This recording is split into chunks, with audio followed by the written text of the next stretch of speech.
on the final push for woodwork. I have 2 more ribs to put in and build a wingtip weight box. And I guess this time we'll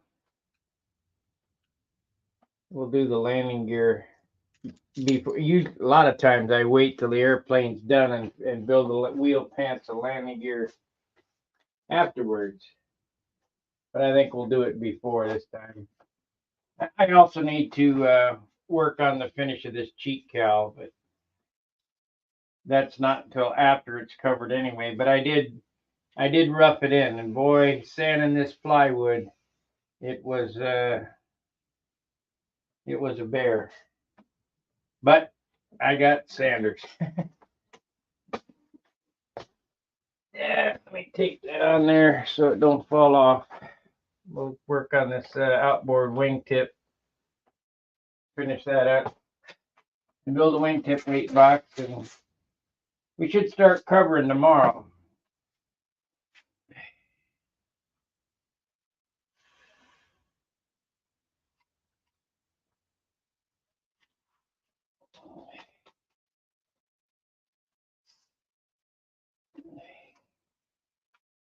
Should start covering tomorrow.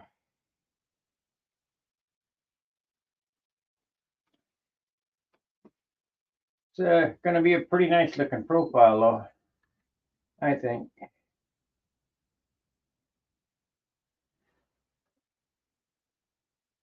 As far as profiles go, but it'll give me something to do besides fly Pampa. Of course, I got a classic airplane too, so we're getting close.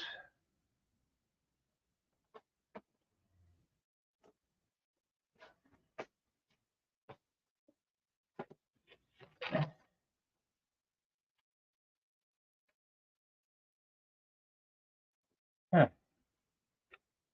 That pencil.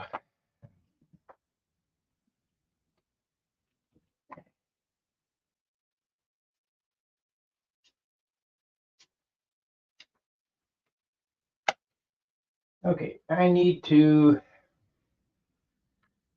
put this wingtip in here.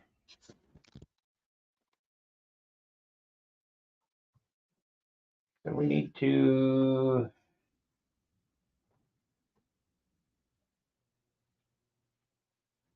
more or less cut us a piece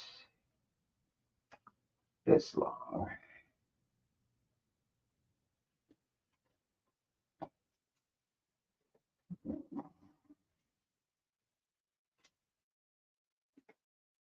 Yep, that's good.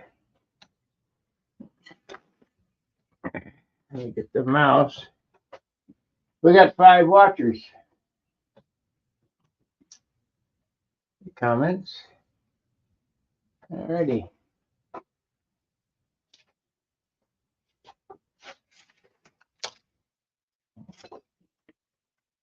We'll do this rib a little different because it's a solid rib. It's not just a strip rib. The reason it's solid is because this is where the wingtip weight box goes.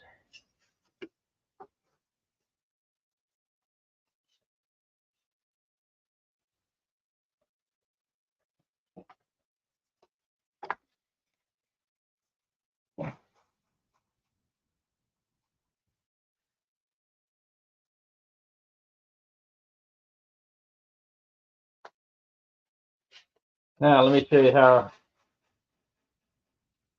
easy it is to make a rib like this. You just need a little more off of it.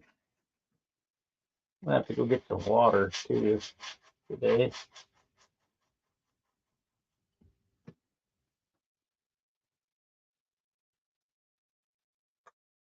Okay, we got it where it goes.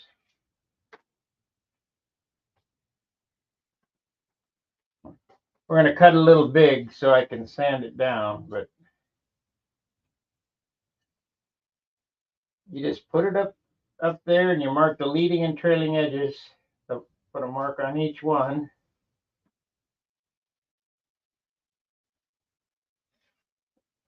So we have a piece of wood here, leading and trailing edge.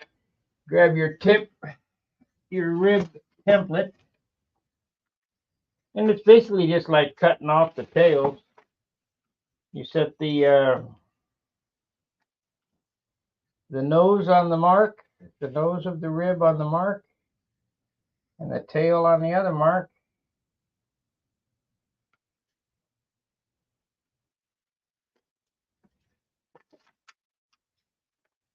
And there's the rib that goes in there. It's that simple.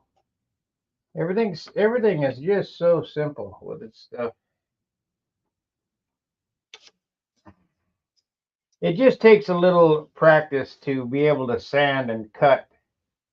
But the concepts behind all this, and I'm cutting, leaving the line on, I'm cutting it about a 16th larger, and you'll see why here in a second. The concepts behind all this stuff is real simple. So that fits in there like so.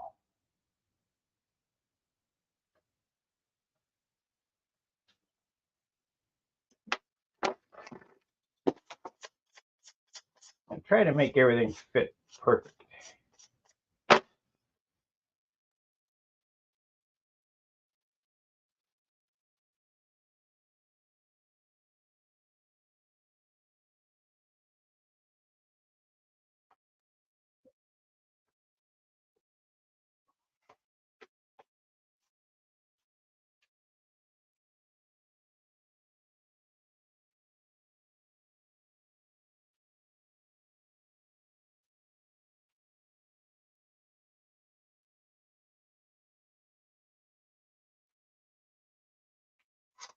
Now we have one more to do. Don't catch a falling knife.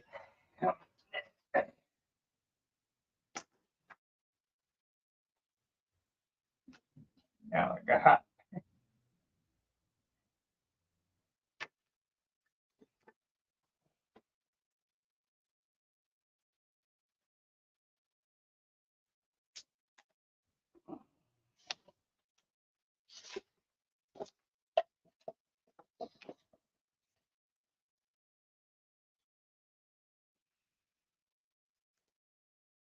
Cut that to fit.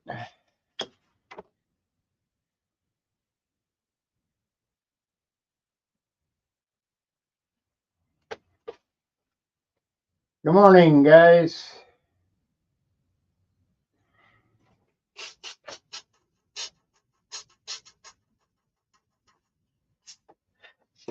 Instead of an hour, I'll try to run a longer video for you guys today. But I don't know. You guys like an hour? Or do you like the longer ones or what? What gets me is when I do these long videos and people pop in and out.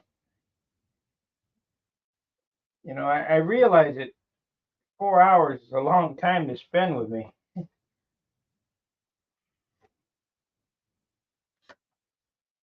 need to cut that back. But that's just how long shit takes.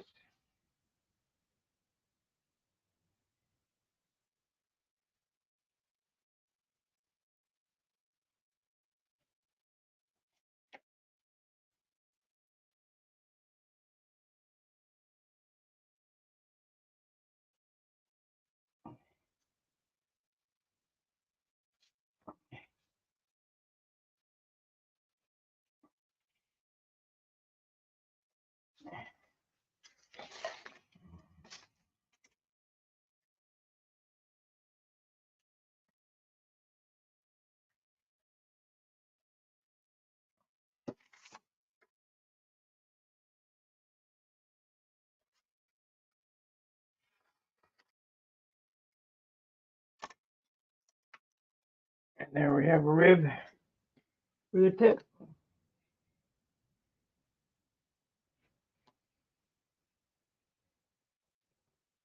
I'm going to start doing all my tips like this.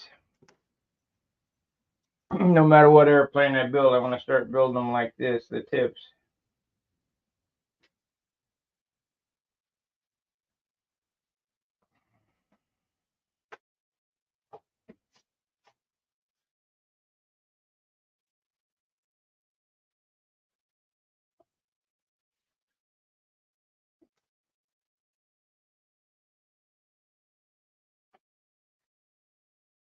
Okay.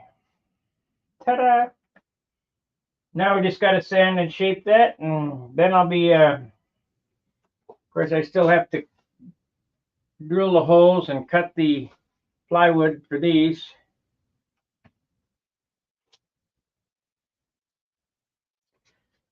Well, Wayne. Okay, great. You love the wingtips.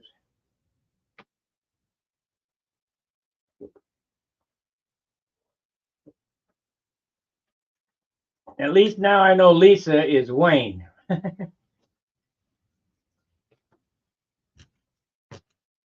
I didn't figure no women were watching me.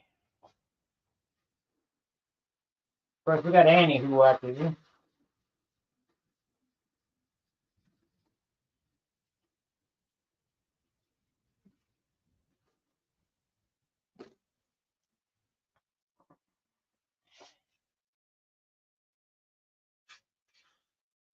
I just got a letter from Tom Dixon. He's going to do another video on. I'm not exactly sure how it's going. I tried to call him yesterday, but no answer.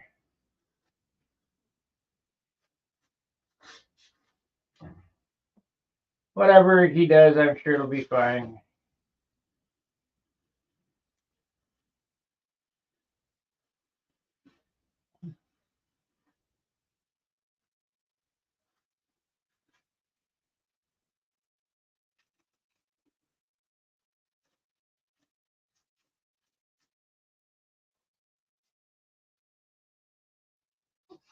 Room for improvement. Well, are you going to get it through me? I don't know.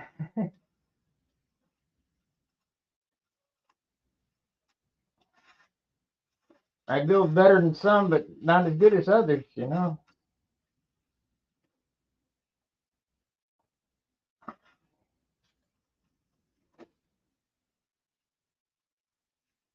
I suppose if I slowed down about half speed, I could win more concourse awards. But I've won. I probably in this room. I probably got 25 Pilot's Choice awards. Lisa here, watch you with him every day. Oh, okay. I don't know what's interesting to women about building airplanes, but okay, I'll take it.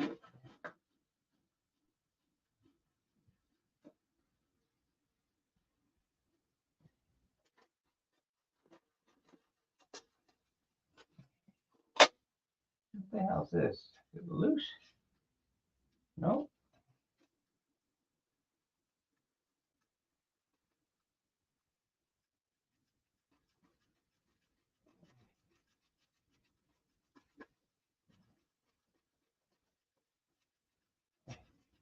For the biggest part of model airplane building is sanding. You have to be a sander of airplane, and that's just something I can't teach over the internet. I mean, I show you how to candle. It just takes a lot of practice, and I love sanding. I love sanding. I've been doing it all my life. Well, almost all my life. 60 years of it anyway.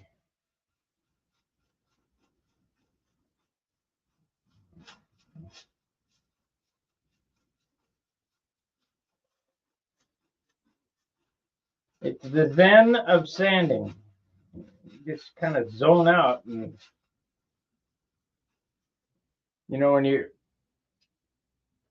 when you take a raw block of wood and turn it into a nice smooth object, it's just really rewarding.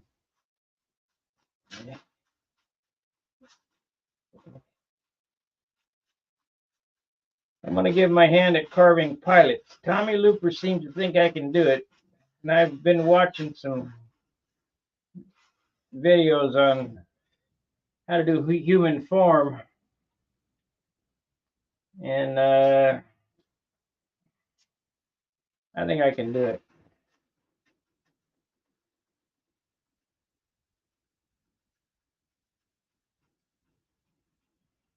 Now I have another stick that I made, and I need to put new sandpaper on whatever that stick is right there. The tongue depressor. It's got 320 on it now. We're going to put some 180. Little tongue depressor sanding stick I made, T-bar. 2 popsicle sticks.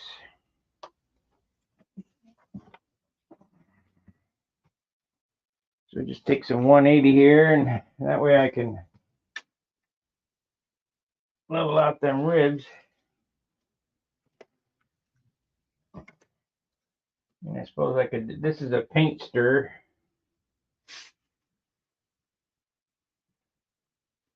Yeah, we'll sand on this for a bit. 80. It's going to take a while.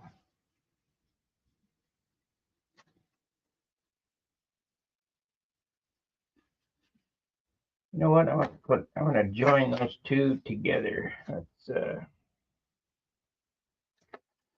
cut another stick.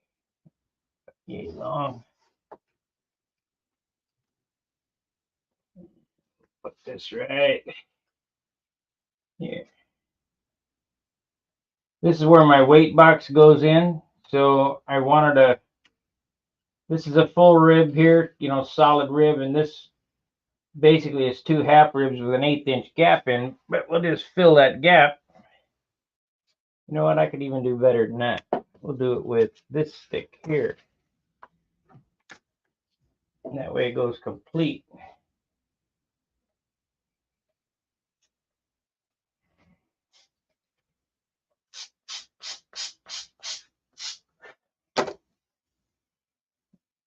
Gotta have weight out here anyway, so.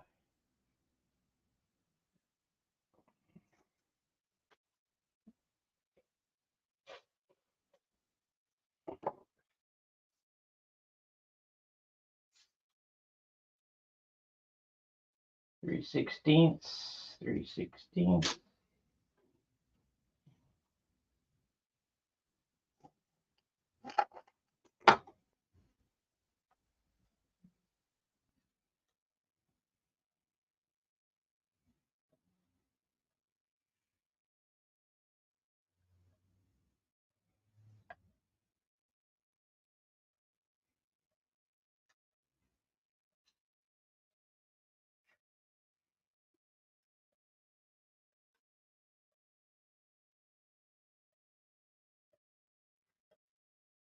That'll hold my weight box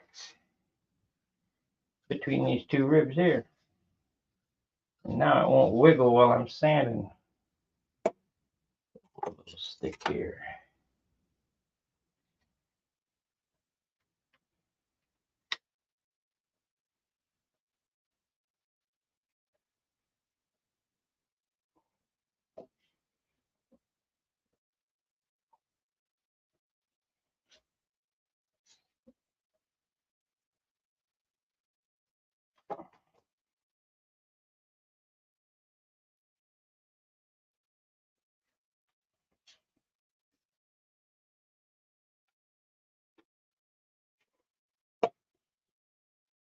Weight box goes right on the end of the spar.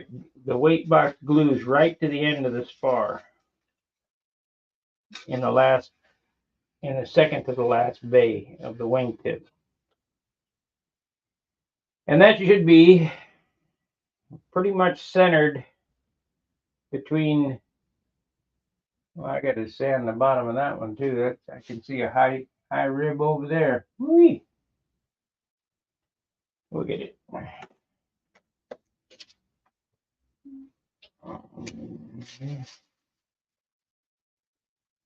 Okay, made it a lot better.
Okay.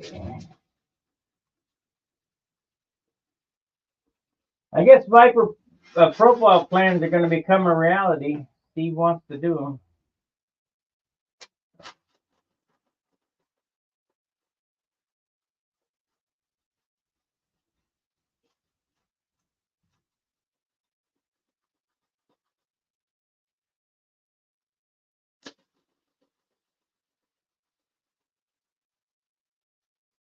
Drawings mailed off to him tomorrow, if the weather's cooperating.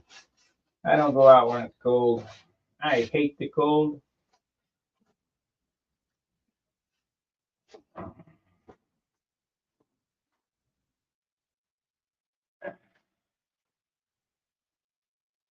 I hate the cold.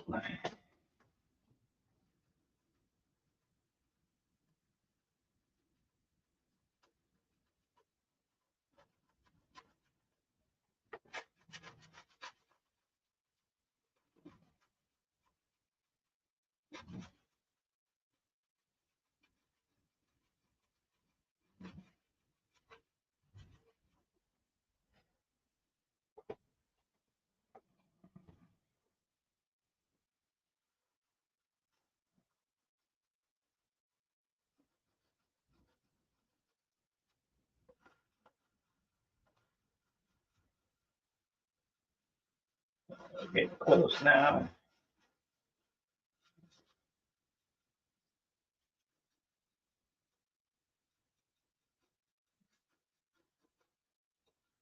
They're getting close now.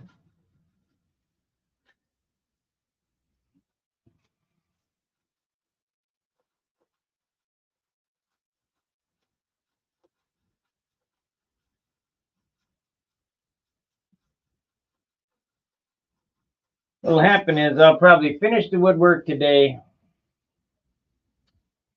and then spend a day sanding and tidying up, or maybe I don't know, maybe I can get it all done today and then dope and cover.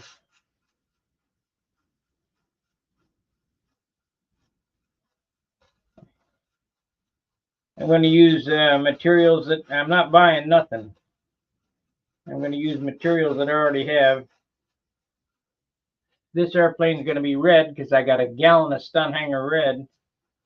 That's the same color that I painted the Magnum. That Magnum is for sale, by the way. I just built it for something to do. I didn't build it as a serious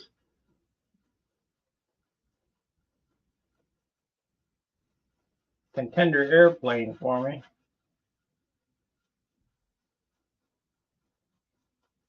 Of course, everything I got's for sale. Right. Nothing is sacrosanct or sacred or whatever.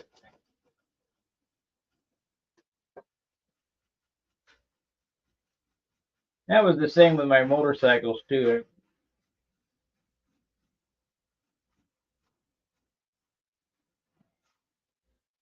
When you have the capability to just build another one, what's the difference? And you enjoy doing it.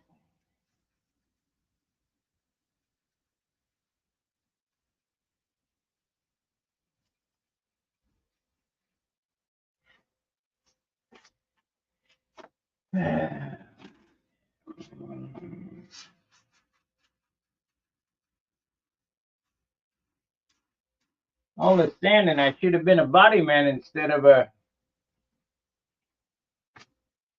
Oh yeah, I'm going to show you how to do the adjustable fuel tank. We can make that here today.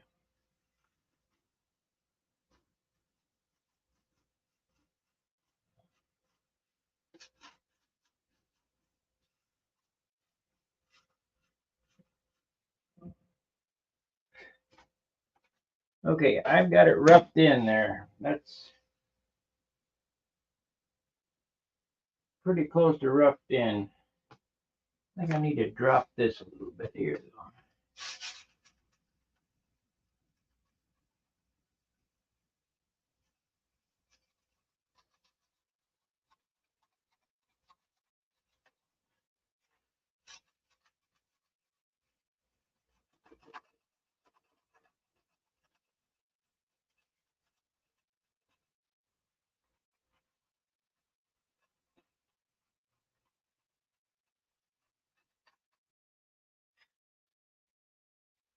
It didn't take long. Yeah, this got to go down too.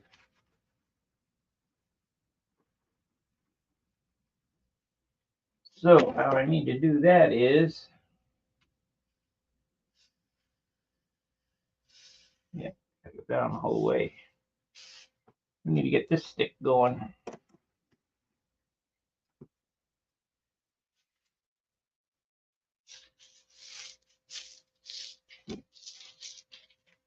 Got to have the sticks.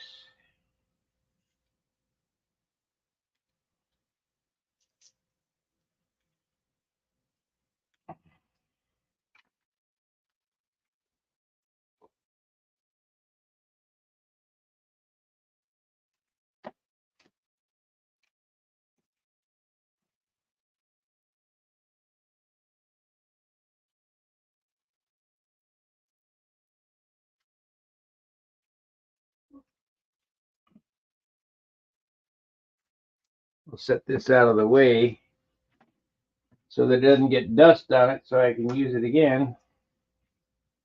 Get dust on. Well, I got that glue now. It's sorghum glue.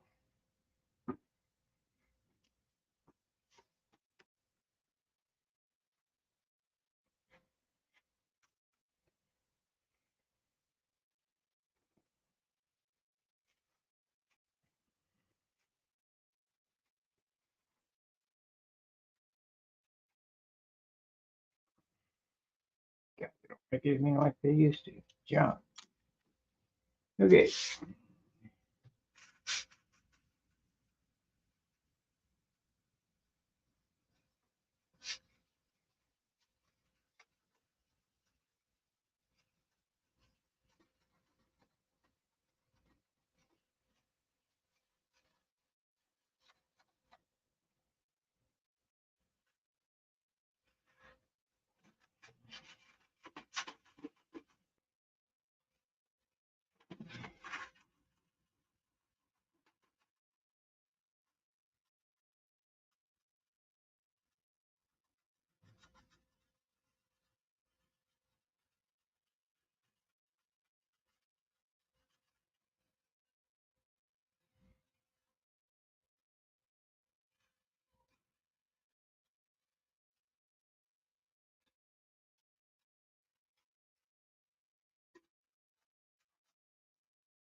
Now on these compound curve, the curves or whatever, you don't want to use. I don't use a sanding bar. I use my open hand.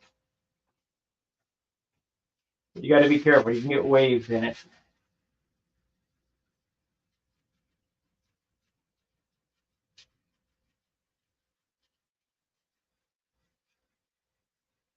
So what we'll do here is I'll sand this tip. It looks like I need to work on that tip on the underside too. And then I'll make the tank mount. Then we'll go on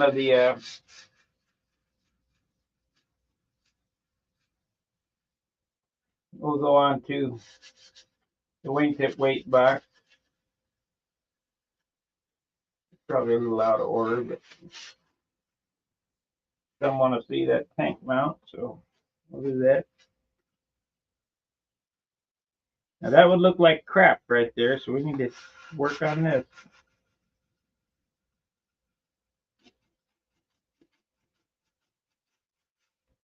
See, everything is anticipation of the covering. I'm figuring, what is the covering going to look like going on here? If you can see a hard edge or a line, that'll look like shit under the covering.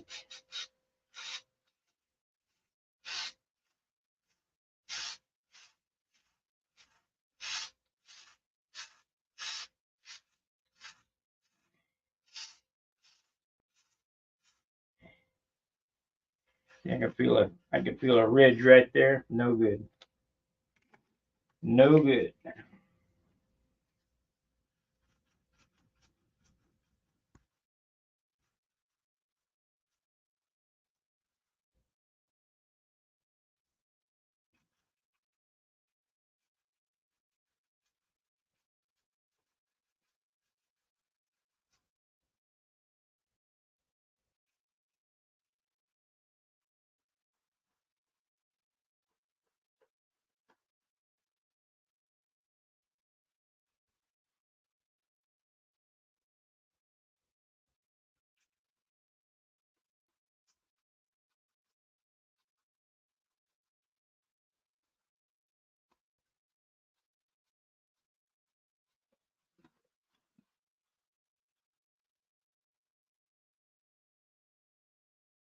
There it is.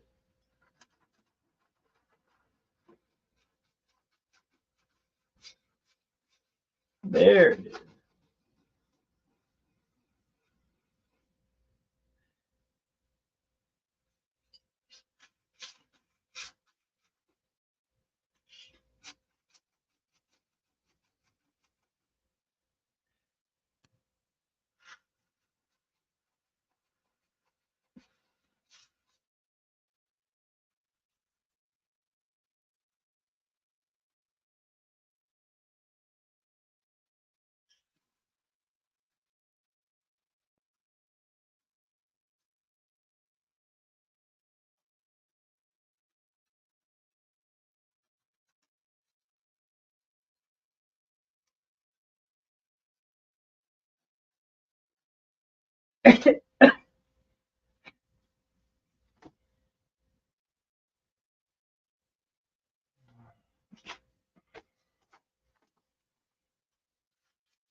Yeah, sand the flat.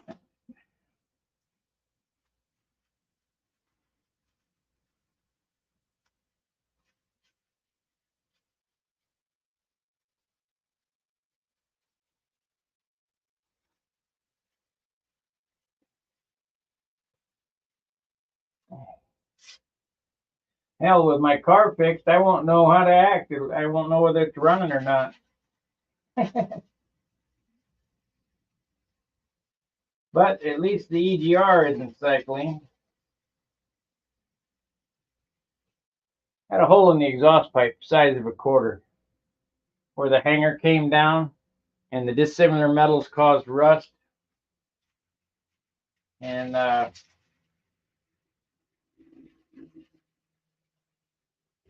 I bought a new pipe. They wanted $180 at CarX to fix it. No way.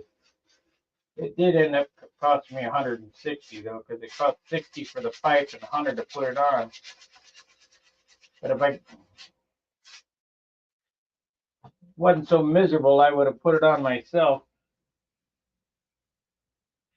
But I don't have a lip, so it's rolling around on the ground. So okay, well let's let them put it on, because I put it on the first time. Anyway,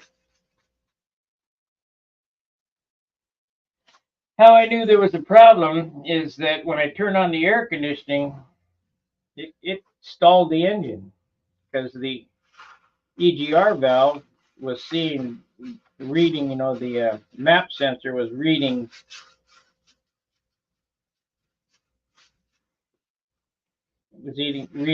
incorrect air fuel ratio. So yesterday, or the day I got it fixed, I was sitting in the parking lot while she was grocery shopping. I said, well, even though it's cold out, we'll turn on the air conditioning and see if it cycles. Yep, it does. So we're all set for summer. Yeah. Yeah, even though I could have done it myself, I just didn't want to roll around on the ground in the damp. So the muffler shop got $100 out of me.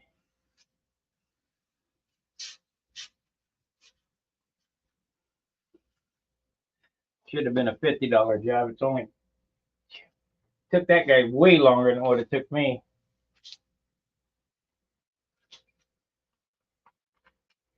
He cut off the bolts, and it took probably 15 minutes to cut off the bolts when I could have got a half-inch impact, went, and they would have fell right off.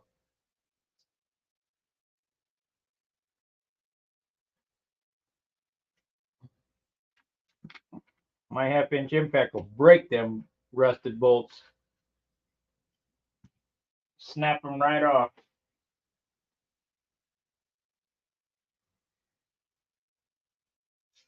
Okay, that's that one. That's close enough for a starter. Let's go to this side and see what we can doctor up here.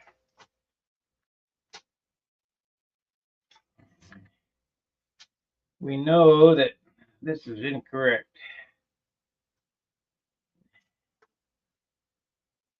I can see it from the other side.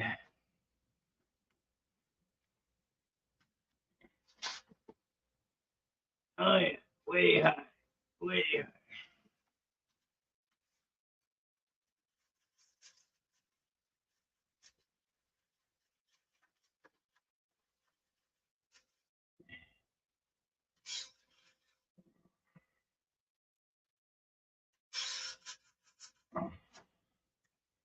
Okay, you want to give me trouble? No problem.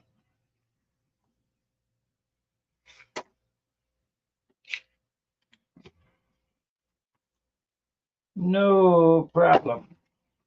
Figure it out here.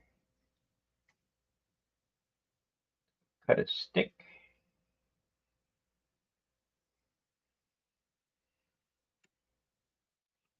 You know what? I'm not going to add a stick. I'll just hold it. Gonna take some super fill there.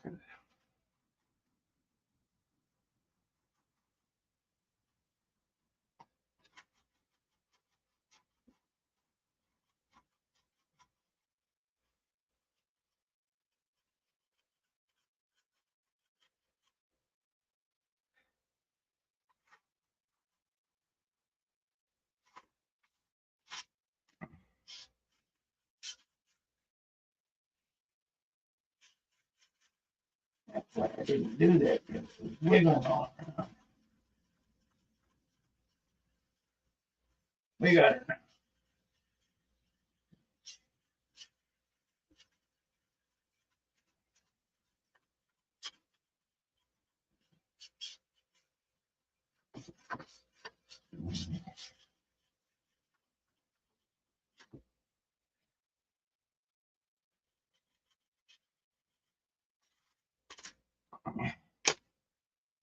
Yeah.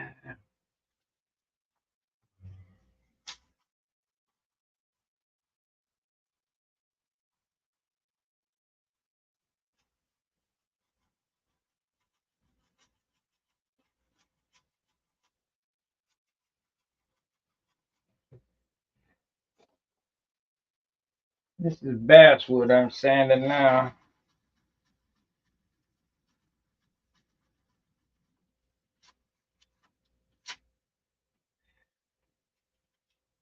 That's close enough. It's only a pukey profile.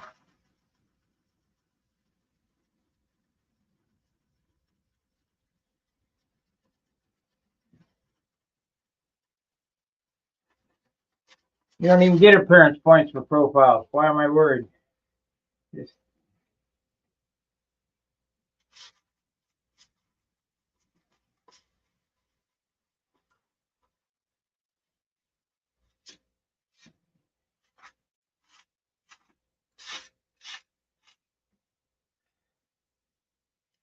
you don't even get appearance points. I think we need to cut that away. Yeah, we'll worry about that when I get ready to cover it. All right, you guys want to see my sliding tank compartment. So we'll get a piece of cardboard here.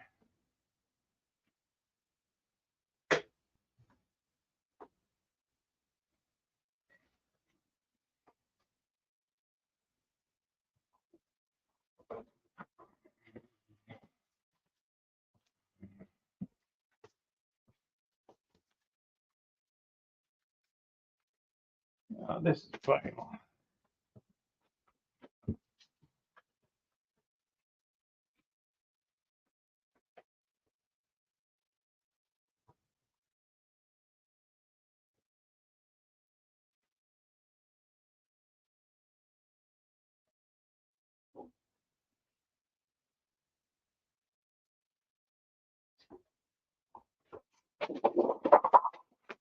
Here we go.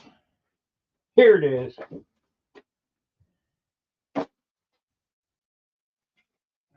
Need to clean up a little bit here so I got some place to work. The day's over. All the tools are out of the box.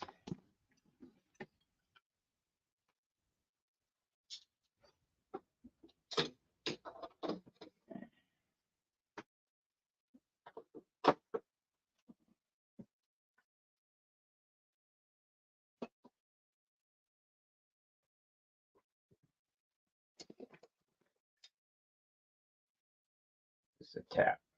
I'll lose that.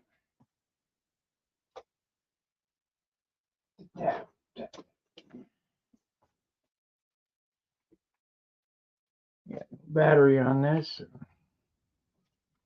Get a battery for that.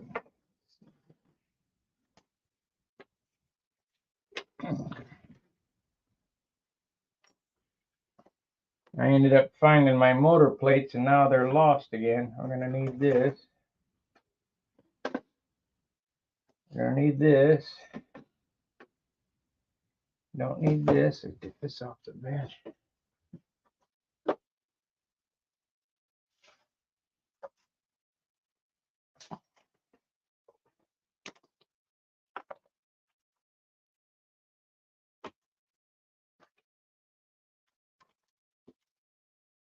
There's them screws for the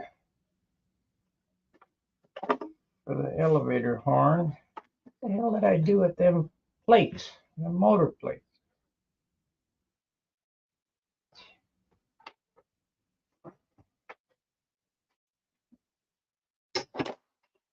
Need this.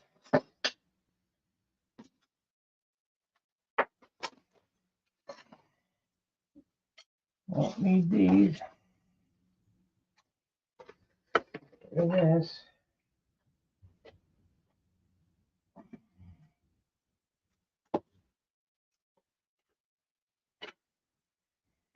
So in less than 2 weeks, 2 weeks is tomorrow, 14 days, we got an airplane.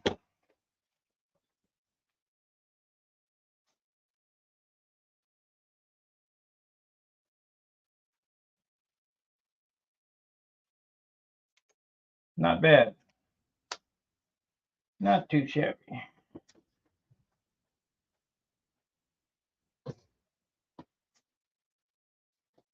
So that's I would say this represents 100 hours work.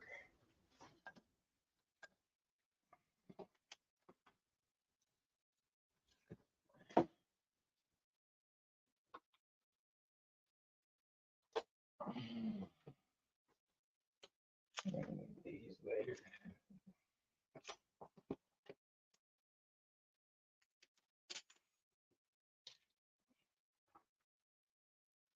Yeah, 100 hours.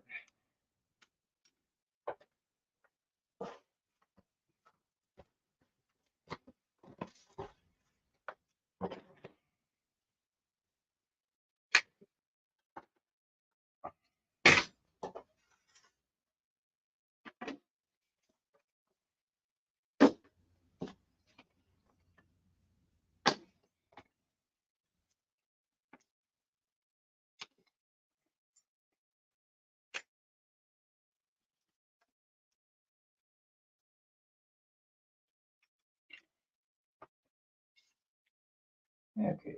Oh, man, almost lost that. Boy, that would be a bitch. I better put that back. I lose that, I'm screwed. I gotta make another one, and then they're not easy to make.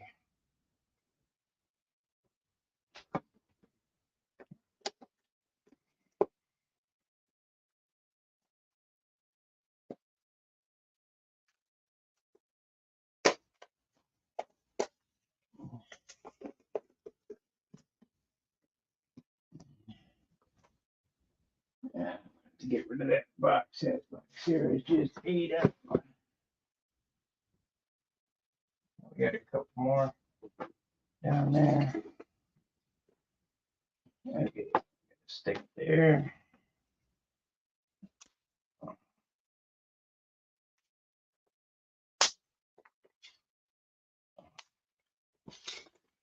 Stick here.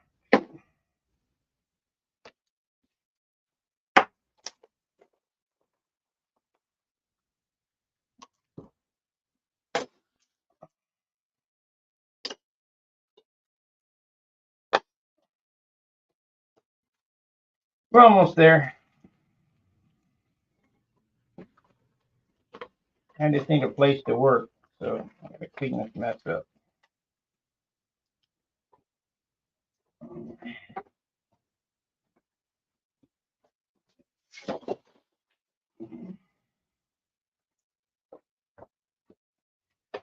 And I clean up the mess.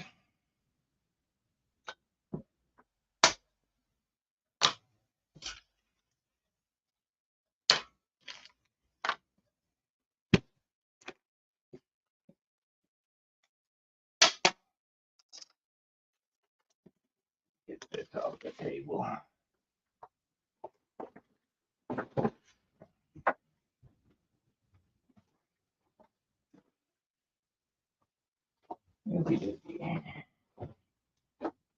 Let's save that bag. Bits and parts and pieces and weasels and waddles.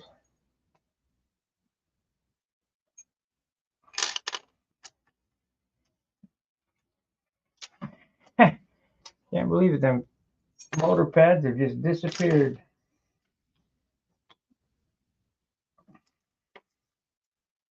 Had a matching set, and now I don't have them. I don't know where they are. But my blind nuts came. I got 100 blind nuts now.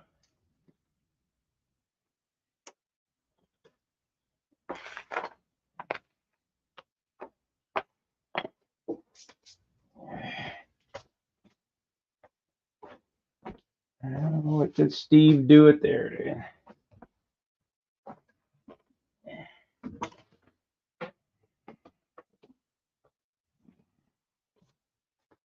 Let's save this.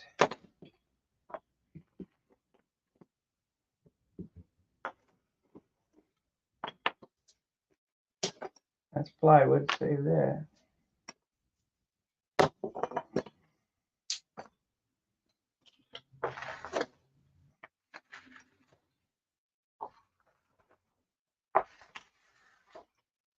Okay, we're about good to go here. Just a scrape down and a brush off and rolling in the tank mount.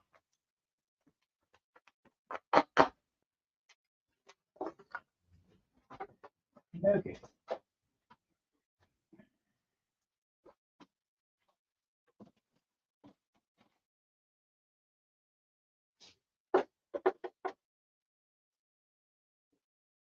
Now you can use rubber bands to hold the tank to this mount I'm going to build. I use zip ties.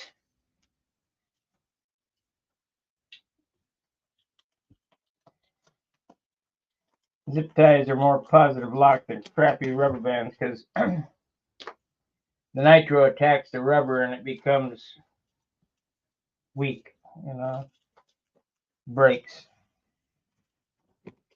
Nitro ain't going to attack the plastic.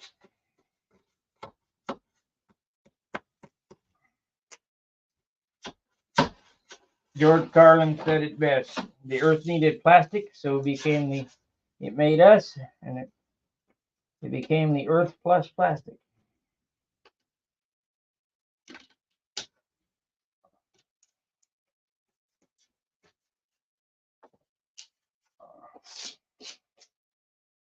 Yep, all the green morons want to do away with oil. They better get ready to take all their clothes off and throw away their phones, their cars, televisions, everything. Everything's made from plastic, which is oil.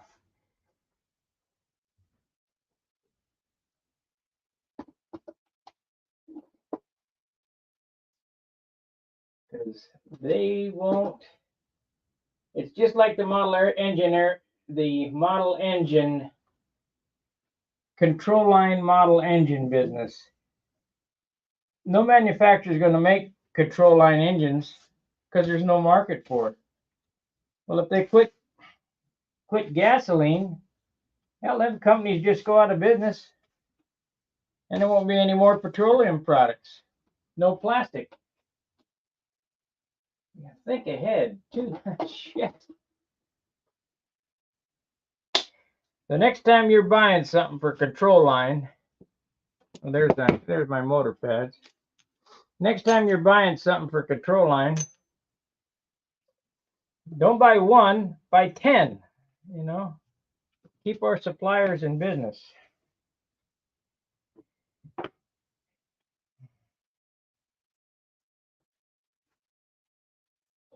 Buy as many as you can afford. When I bought Sullivan tanks, I ordered 6. Okay. Now what happened to that tank? That I'm going to use. Huh.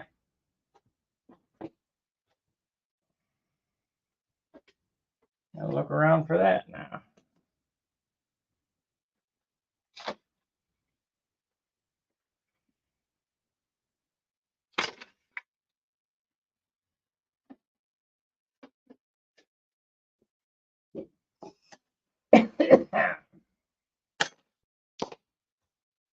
There it is. An old beat up one, but I think I might have a new one around here somewhere. But this is the one I'm going to use. This is an RST6.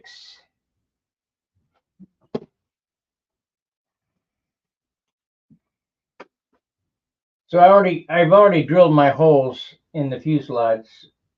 If you are going to make this and not real good at reading a ruler or whatever, go ahead and make this part first and fit this part to that. Now, this is kind of ass backwards. We're going to, of course, I can't get the ruler in there. So let's do it this way.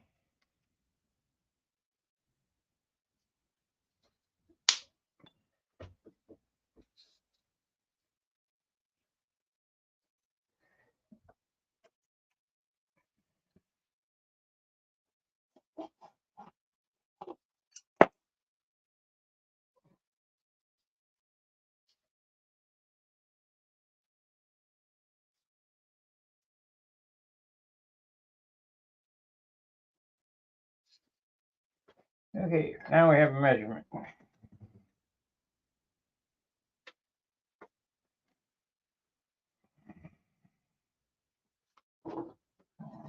This measurement is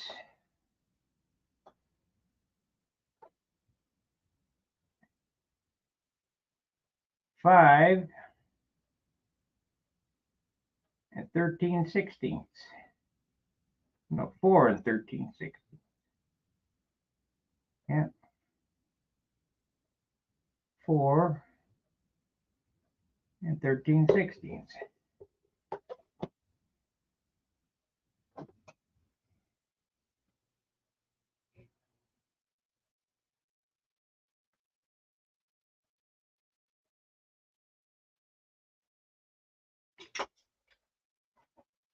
That's all.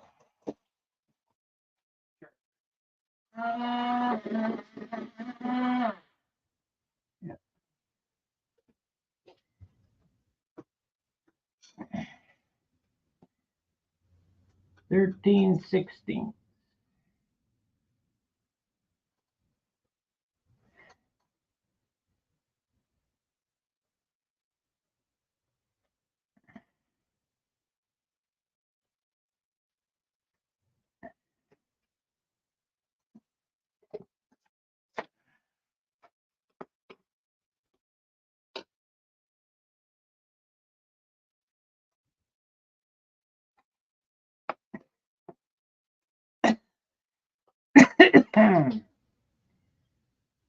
1/13/6.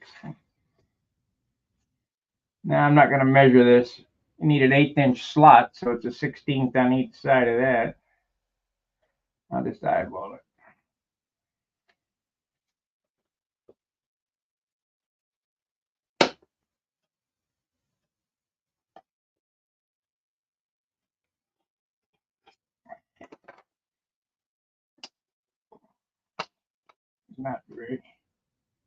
Not real accurate, but it'll be close enough for what we're doing.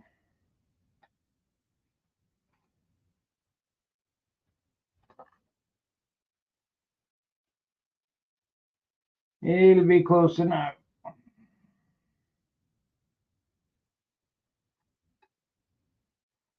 Okay.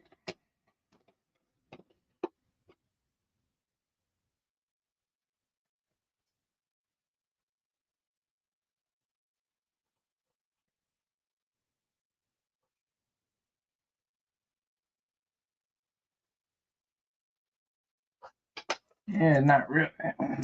Shit. That turned out okay. Crap.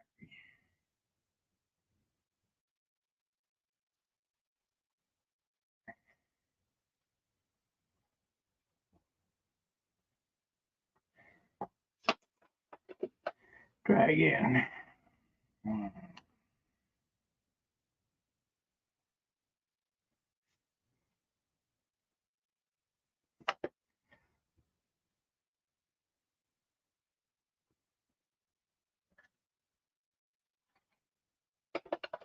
There we go. Much better. Okay, now we got our slider. That's where the bolts go.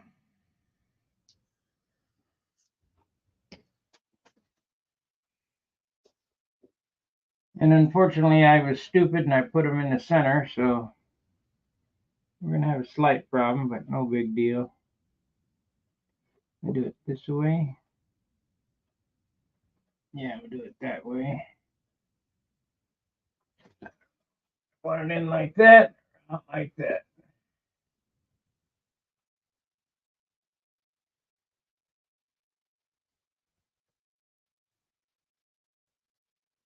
It's up.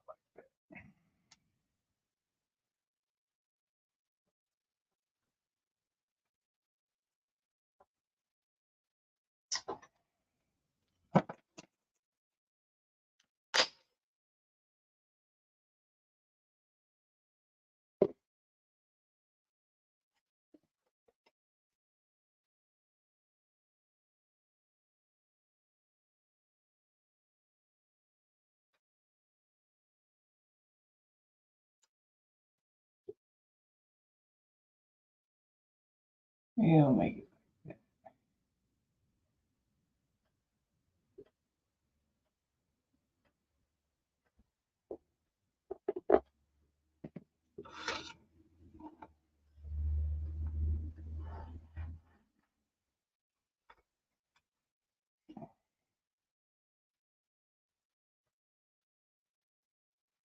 So there we go on that.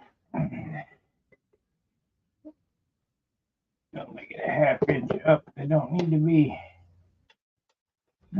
be too big.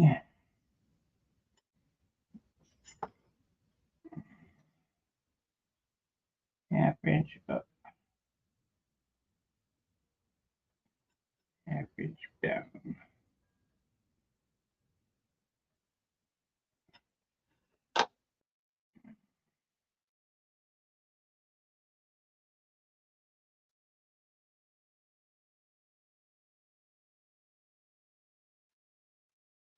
I hear the church bells are ringing. They're calling everybody. Hurry up. Bring your money. I'm sure my old lady will go down there. Okay.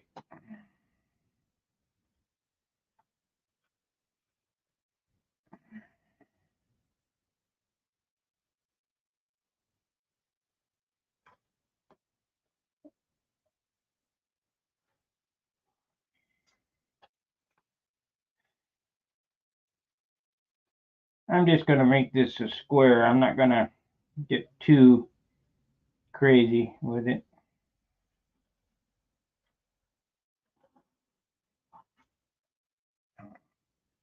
So now we got a 1/2 inch, and I got a 1/4 on each side. So we'll make this a 1/4 inch wider, 1/4 inch from the center, and a 1/4 inch from the center. This is probably a long roundabout way to get here, but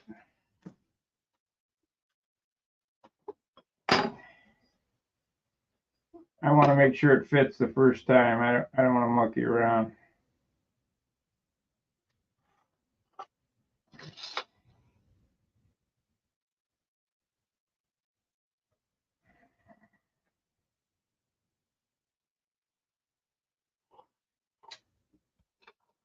Got the center. That's there. These will be rounded over. Rounded over. Let's see how wide we got here. You could make it super fancy, but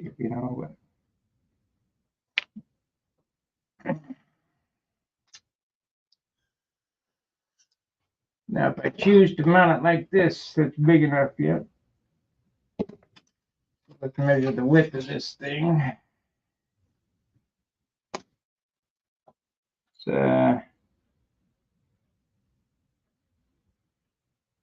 2 7/8. We could just make it 3. Let's see here. Well, this is 3 here.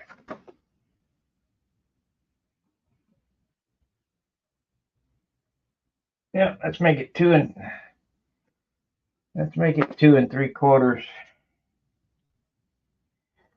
Okay, we need a square 2 3/4 out of plywood. 2 3/4 by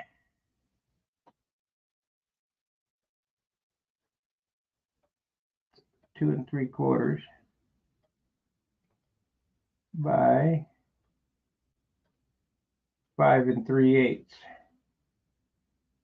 5 3/8. Okay. Get the light ply. Let's see, we're gonna have. Let's see how it would look on the fuselage. This slider bolt in there, and the tank gonna be sitting like that.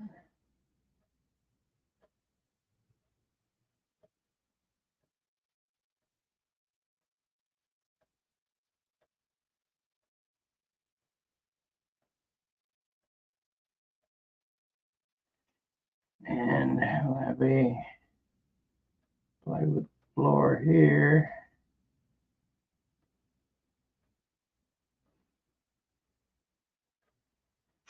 Plywood here, and I got that too wide. Plywood here.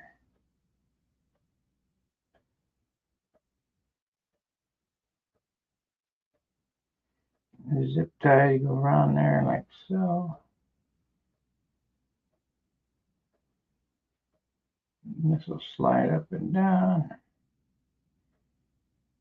Only got to make about an inch long slot in it, because if you got to move it more than a 1/2 inch, you got a serious problem.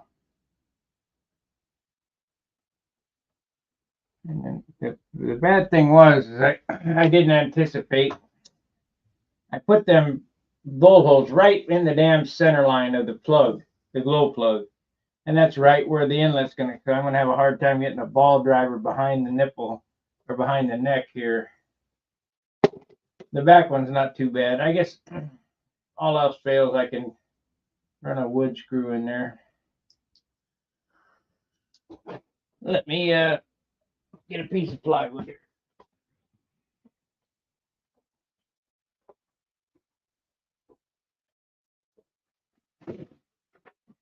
Maybe.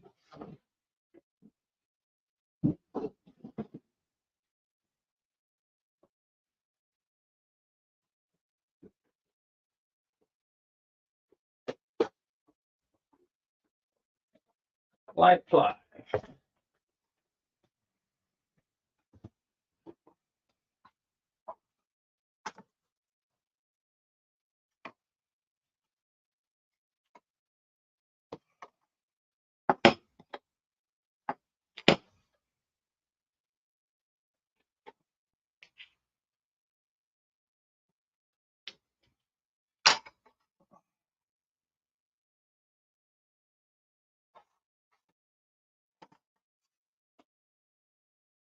Let's see, what's 2 3/4? 2 3/4.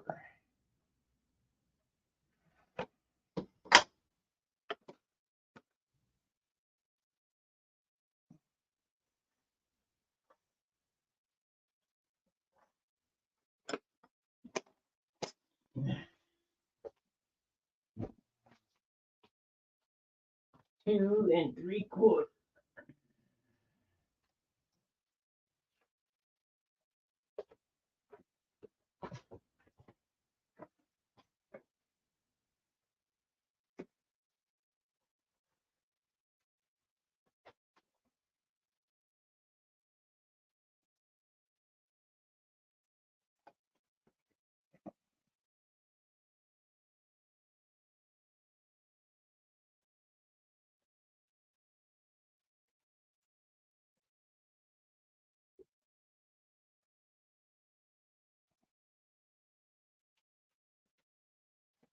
Okay. Now, our bolt holes are right here.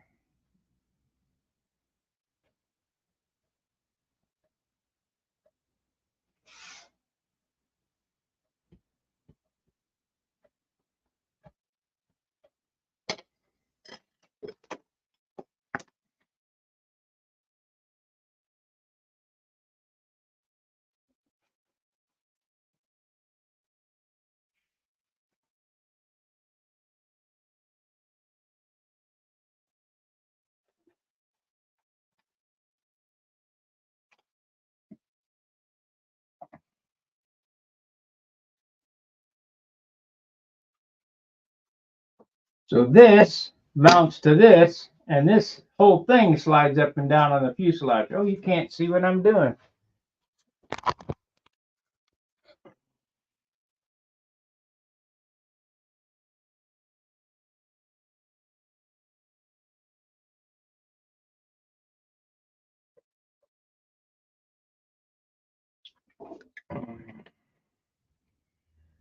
So let me give you a rendition of what I did for the last 15 minutes you ain't been watching. I took a measurement off the I couldn't get a ruler in there, so I took an impression off the bolt heads that are in there. Measured off this. Made the mark on the paper that width. This is like sheet metal 101 doing this stuff. Anyway, those are the centers for my slots. I marked a 1/16 on each side. That gives me an 1/8 slot, so it should be plenty free for a 440 to run up and down in there. Measured the tank, measured the fuselage. We got a size that we need. Hopefully it doesn't need to raise up and down much more. That we got about, I could even make it less. Let's cut this back some. Put it on like this, because I don't want that big piece of wood up there.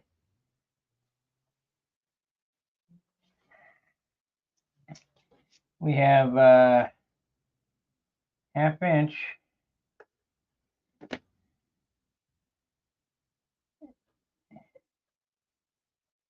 Because what might happen is that the tank has to be raised up, and then this piece would be sticking above the fuselage, and I'd be wondering, why the hell didn't I make it thinner? So we'll make it thinner. This is the the process of prototyping. So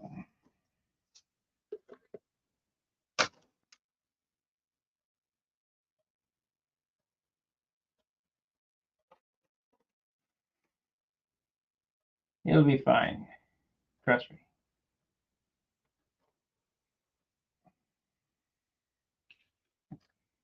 Okay, here we have this mount, and it is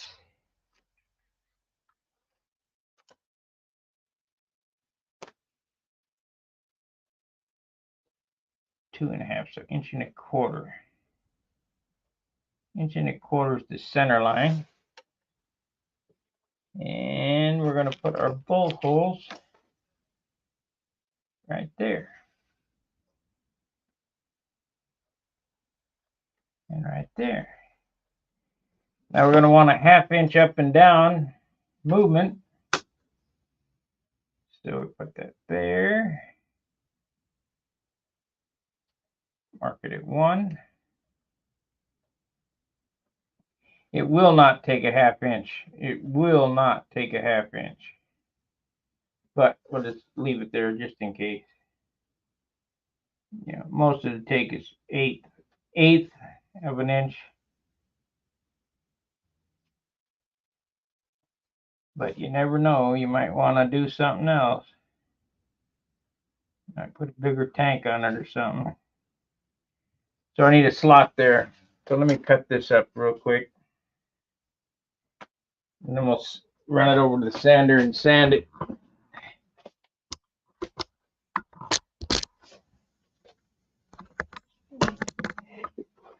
I need to pick up all this shit from yesterday.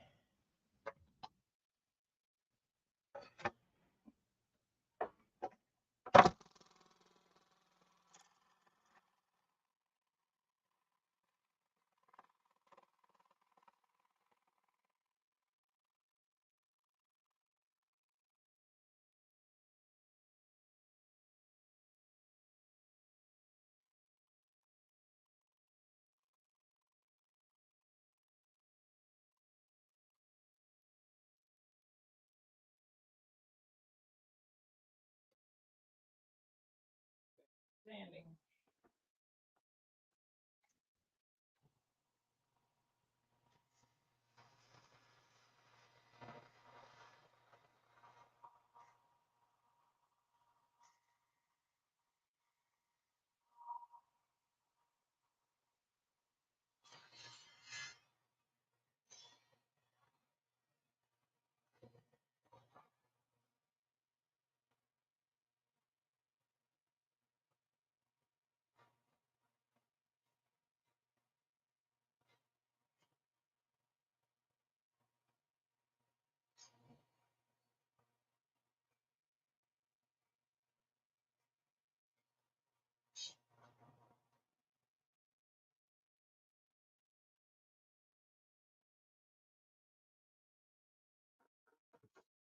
Okay.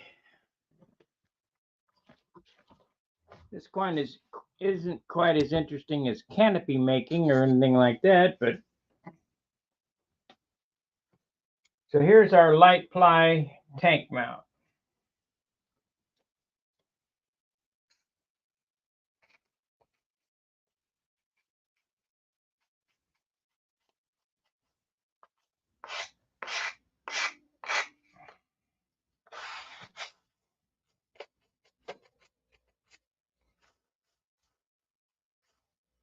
If I was real ambitious, I'd grind a hole in the side of that doubler and recess the tank. It's just a pukey profile, so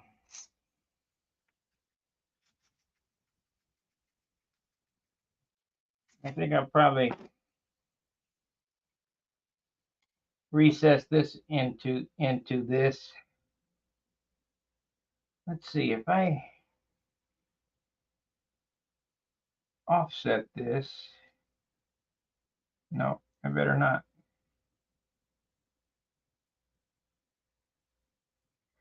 Nope, I better not.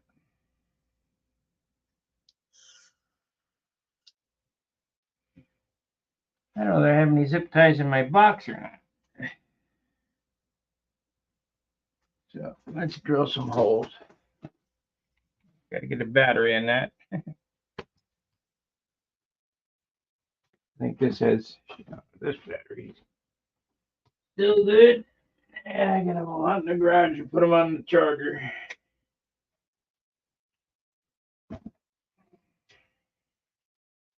Got two.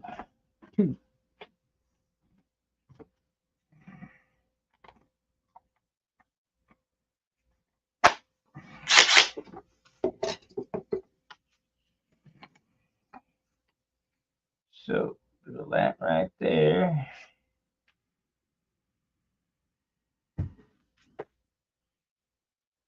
It's not an eighth of an inch.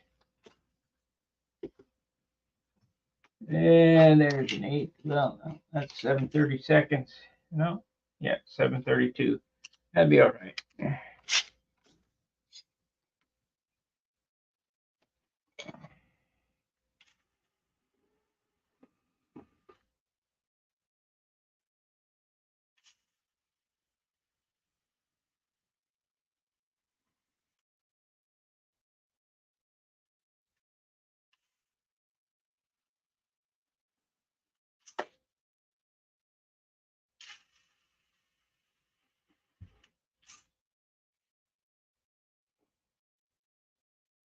Yeah, we're not gonna do that.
Okay.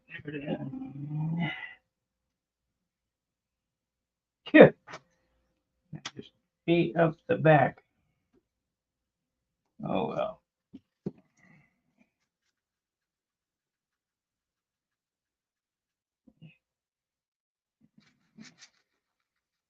We don't care. We'll put some foam on it anyway. Okay, now I need the knife to cut all these slots. No, we're gonna have to do it with a saw. Where is that little saw? There it is.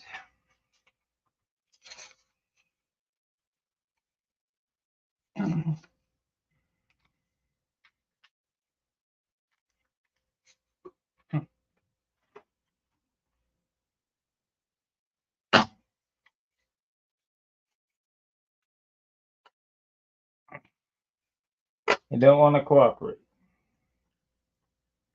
Come on, give it up. You're gonna lose, so.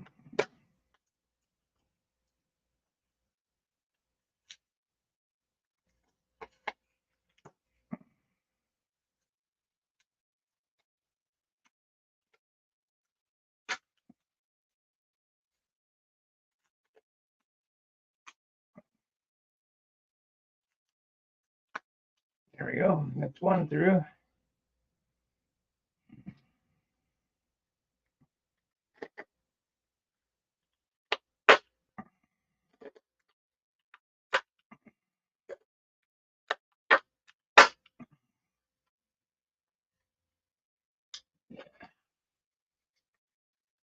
Heating up the wood.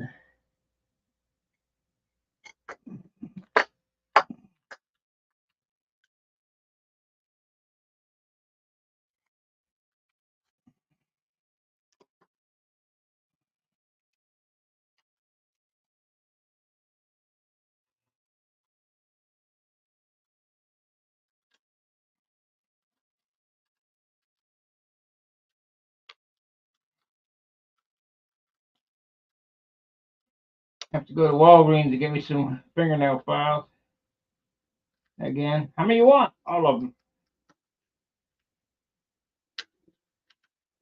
If you had a mill or something, you could do a better job than this. But I don't have a mill. This is my Mexican mill. Primitive.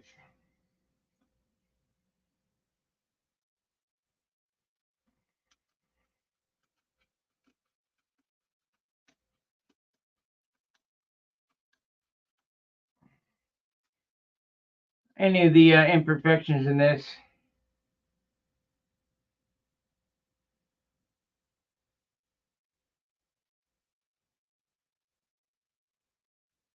Yeah, well, this is going to be secure on there. All the imperfections on this, I'll just fill with super fill when I finish this. You know, or maybe I'll Z-Fox it. I don't know.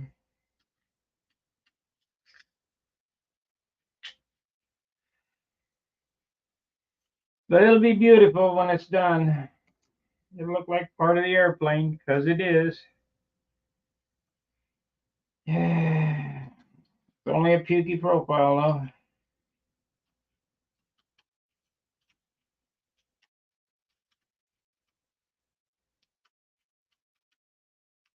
though. Okay. It's one slot.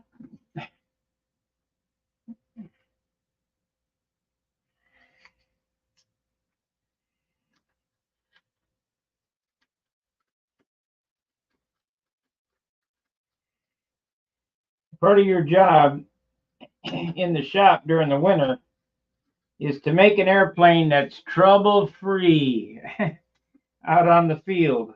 You don't want to be dicking with this stuff out at the field. I very rarely have to take something apart at the field, because if I do, I just go home. But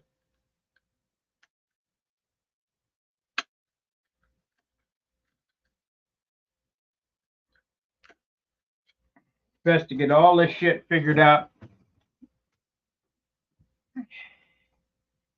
before summertime. Wonder how many more summers I got left.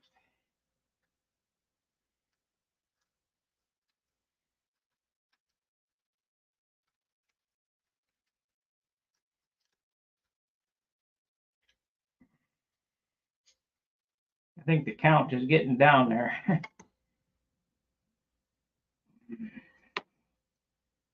We know there ain't 60 left. Not even 30. 20 maybe.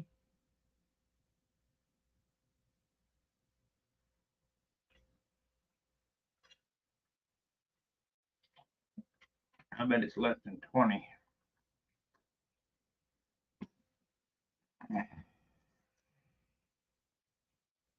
Yep, can only do what I can do.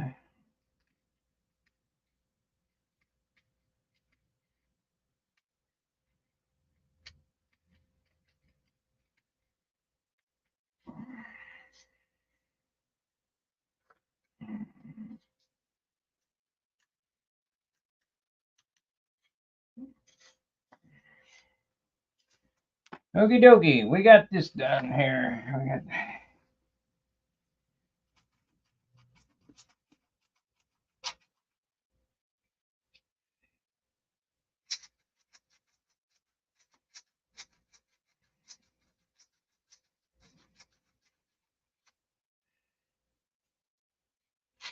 Now you don't even have to go any farther than what I'm doing here. That's all I run is Uniflow. You can just zip tie your tank to this plate, like so. But I'm gonna make some shelves for it to sit on, and the zip ties to pass through.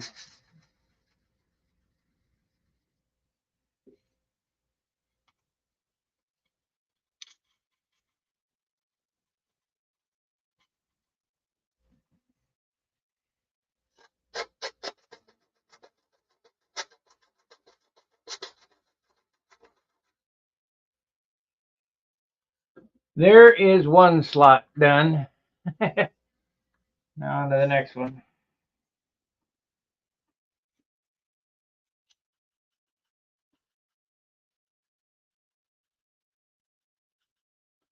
I suppose we better check it before I continue making it.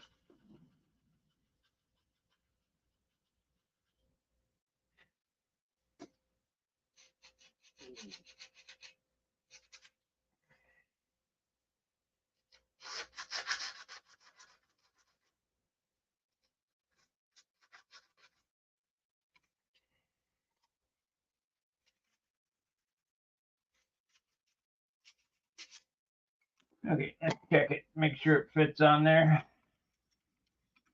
Of course.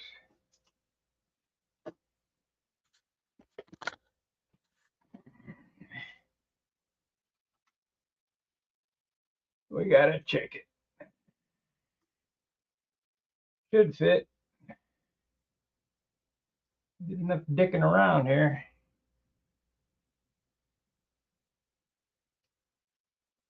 Need another washer though before I put that on there.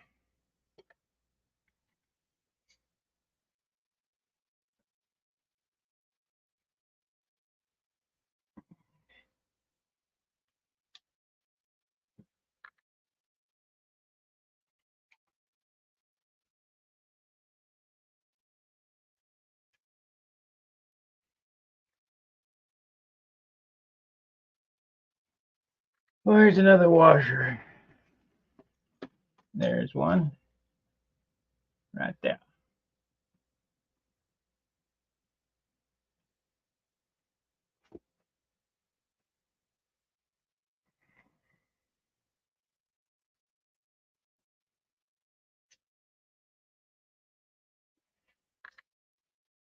So we need to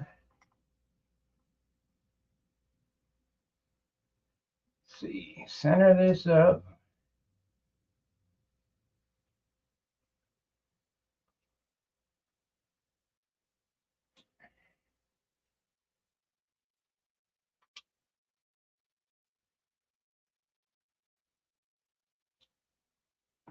Center that up. Put that on there like so. I'm going to set it on like that.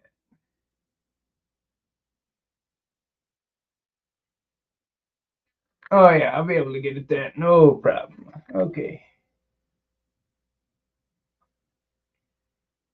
So here's my idea. We need to make a shelf or something for this to sit on and be able to zip tie to, and that'll be good to go. I mean, how simple is that? It's pretty damn simple. I'm thinking about cutting the center out of this though to lighten this up. I mean, it doesn't weigh a whole lot. It's light ply, but every little bit counts.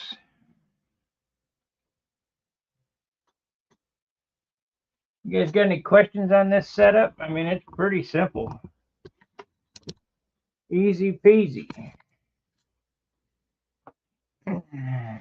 This zip ties to that plate I just made.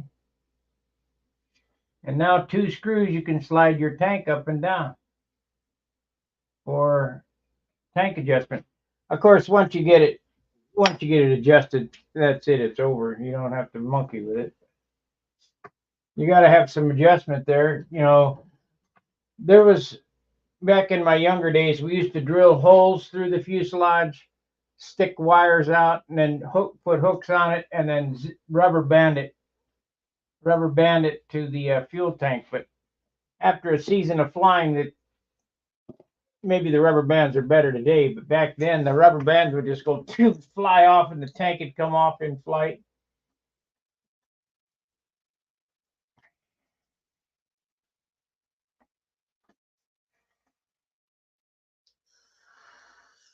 And if you do it that way, you have no room for adjustment. The tank is on there. Now this piece could be made out of brass. I wouldn't, but if you needed noseweight, you could make that out of brass.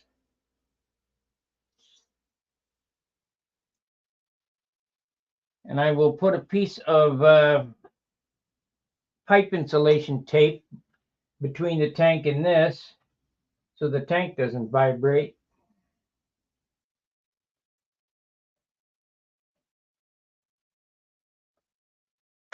I'll guarantee you this won't break. I use good, don't use Harbor Freight zip ties, use good zip ties.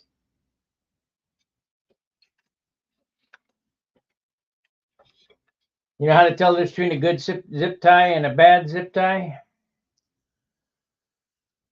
The good ones have a metal tang inside them that hold it together. It's not just a plastic notch in there, it's a metal piece in there. And you can get those about 1,000 times tighter than the other ones.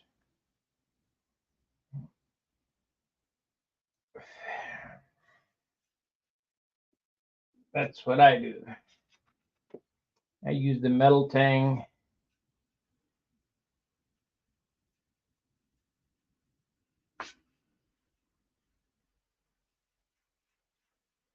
The chip turned out pretty nice.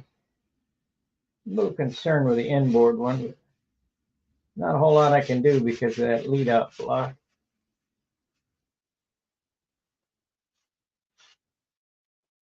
I suppose I could take a Dremel and Dremel off some more of the inside. Okay, we need to make a box. So we gotta see if I put it on this way, it can be no more than 3/8. Where's my ruler? Maybe no more than a quarter. No, it can be 3/8.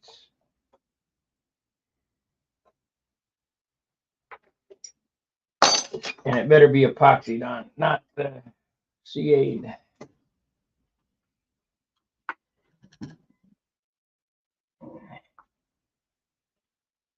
Best be epoxied.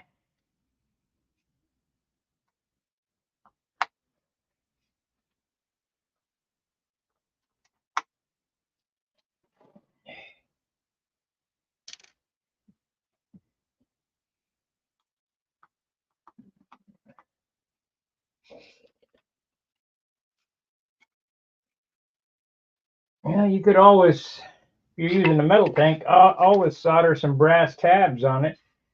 A couple screws and some brass tabs so you can slide it up and down. Okay, get my calipers.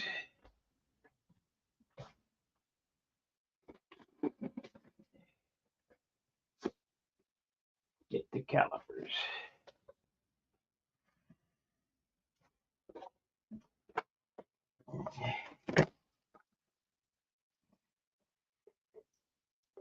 This tank is 1 3/4.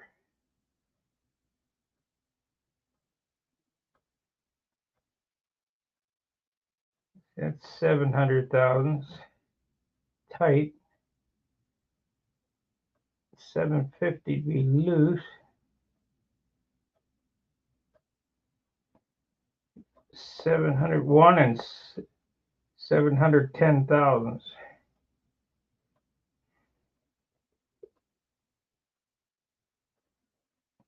We better make it 1 3/4. 1 3/4.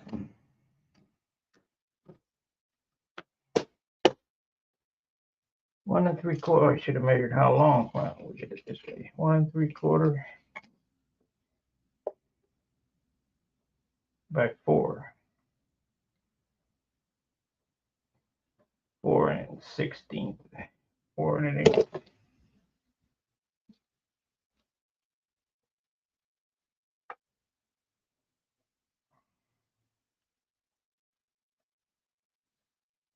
We'll make it 4 1/8.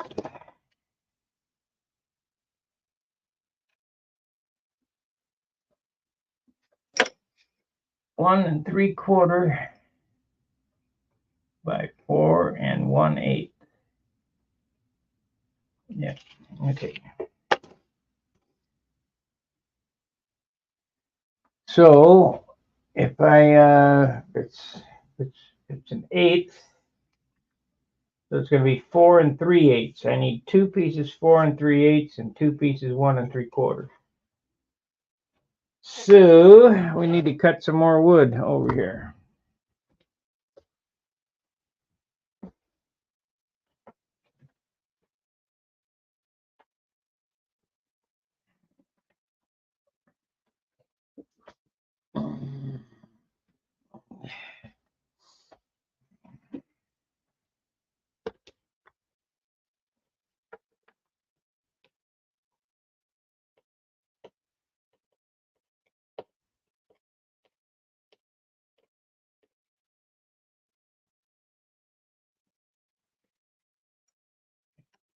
And what did I say I wanted to make them? 3/8.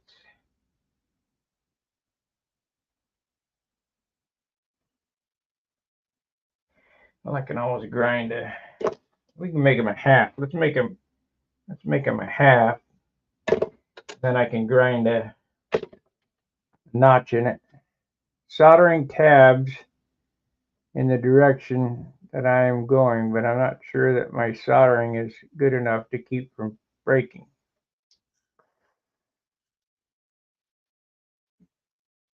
Yeah, vibration and solder don't really mix. Let's see what we got here.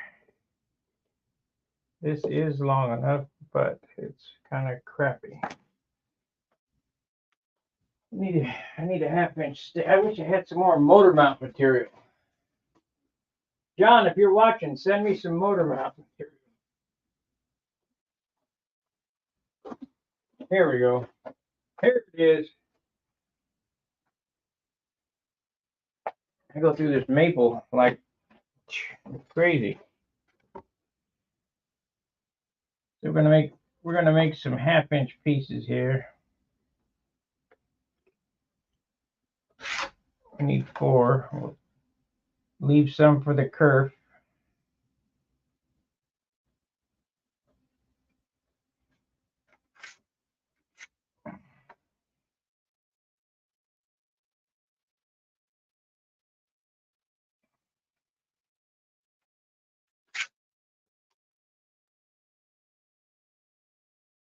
If I took this out of the garage, it'd take me like 2 seconds to cut this on my miter saw.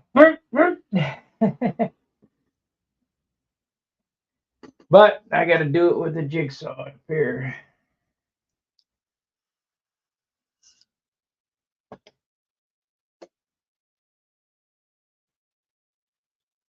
I need to rearrange that shop and get rid of all the trash and the garbage that I'm not going to use and bring all my machinery up here.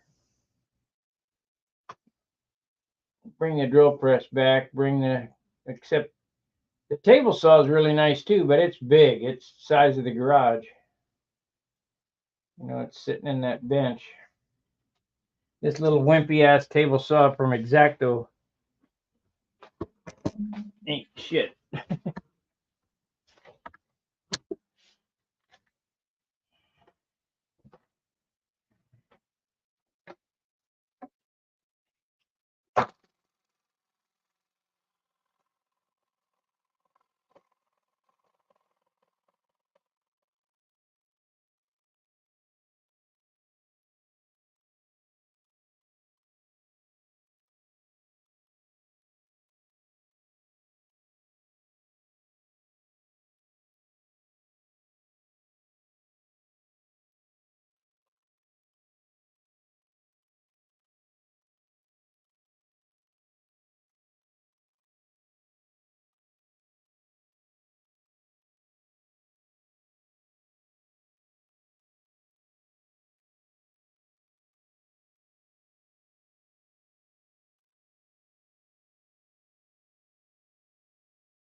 Okay.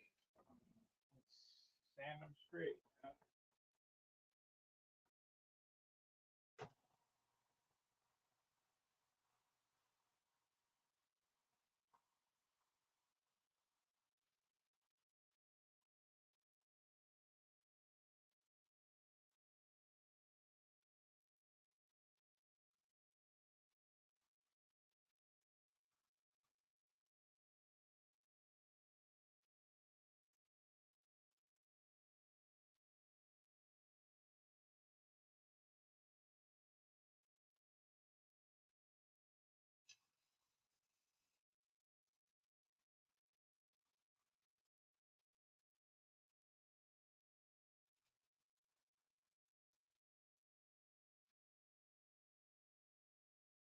Okay, we got some pieces.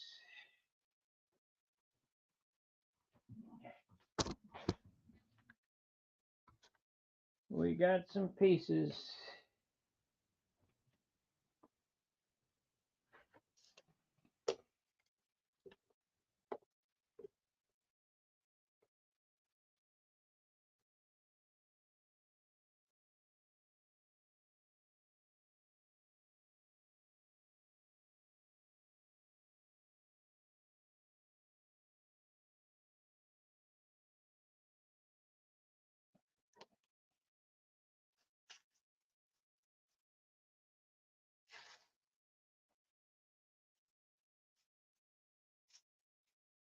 I wonder what this light ply kind of wood this light ply is. It must be poplar. It's really grainy.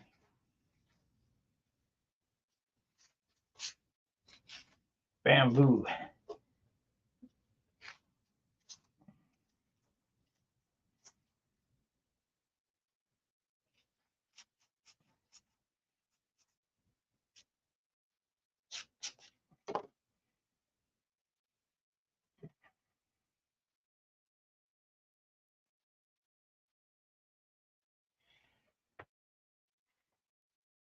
Okay, so we want 1.75 inches.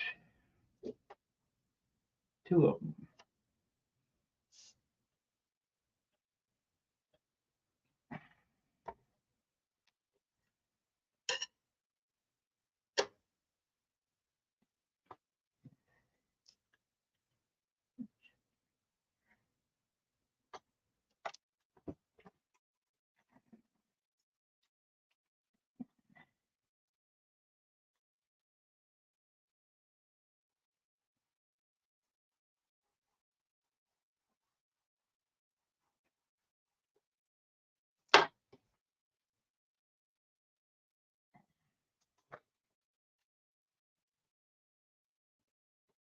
Okay, where'd you go?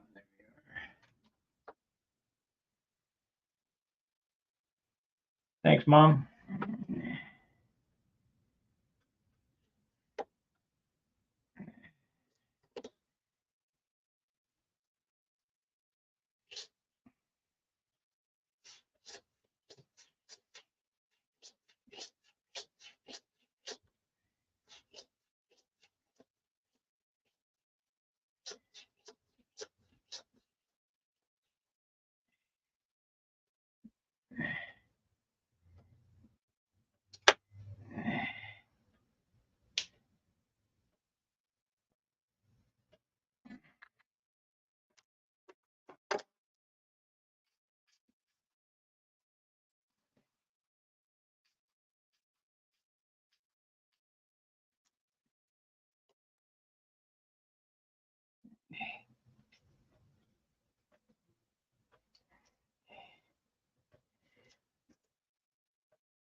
A good way to hold this.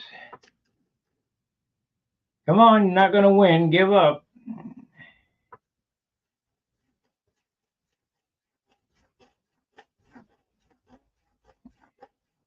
I think we'll cut them other ones on the scroll saw real quick.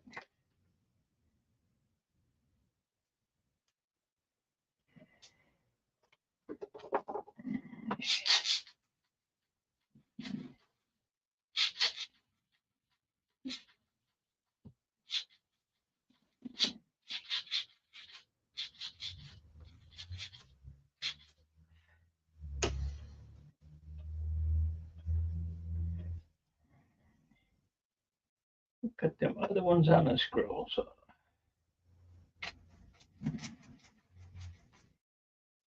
Two pieces, 4 and an 1/8. Nope, 4 3/8. 4 3/8.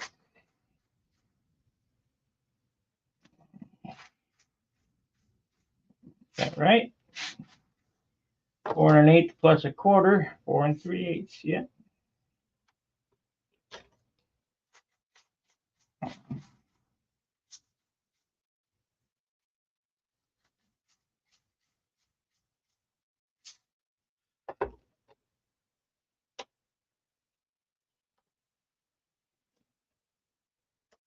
Four and 3/8.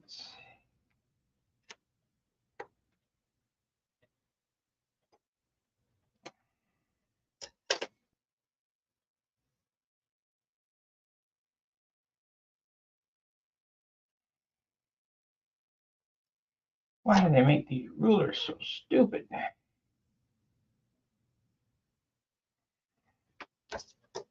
Four and 3/8.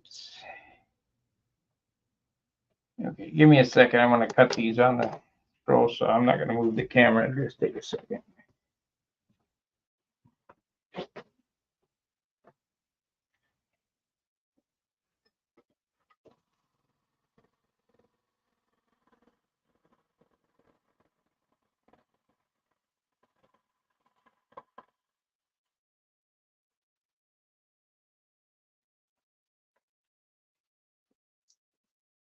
Now we can assemble a box. I better have some parchment paper to do it on, though.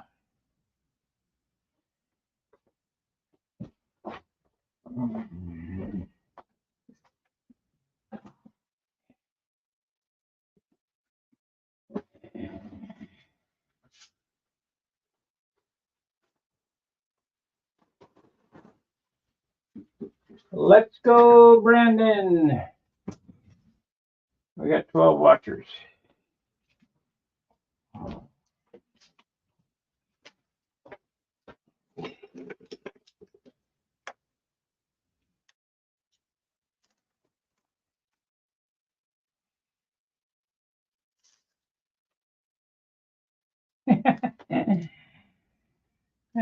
Stupid.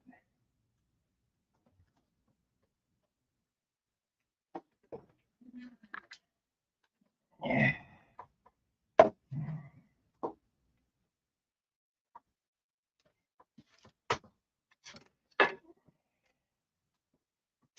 It'd be nice if I could find that little square.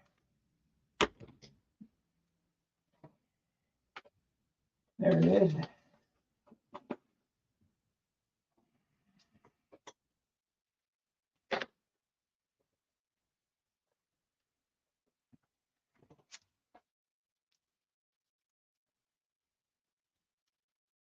Oh, gotta go that way.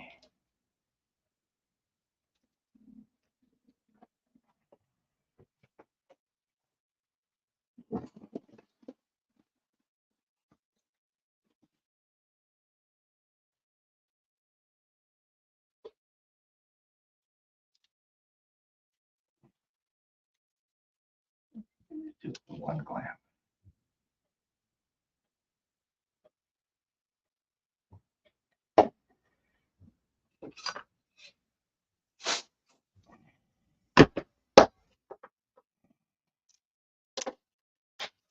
Ah, you bitch, you ain't stuck to the damn square. Okay.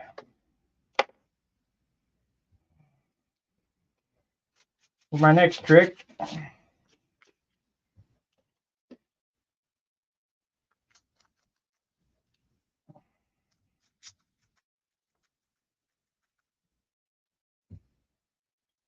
Try this again.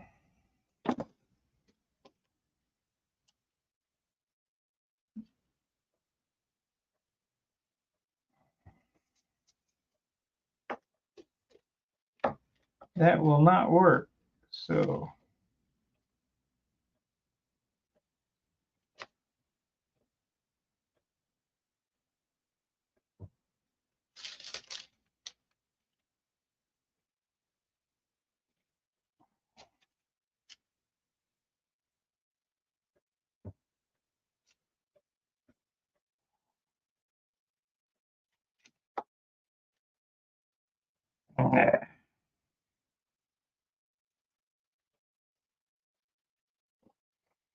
off the table. That, okay, we got it.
Okay. Now, does this fit down in there? Perfect.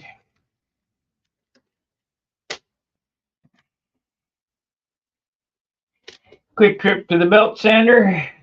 Sand this thing up even. I'll be right back. Let me reinforce these joints so they don't come apart.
Now, we got a little box here that the tank fits in.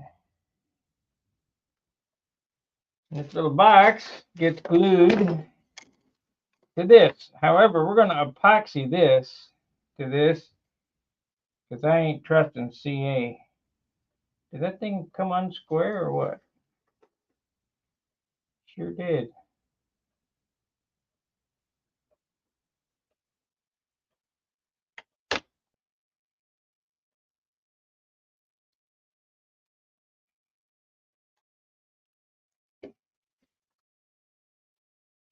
No, it don't matter. It will square it up when I glue it on here.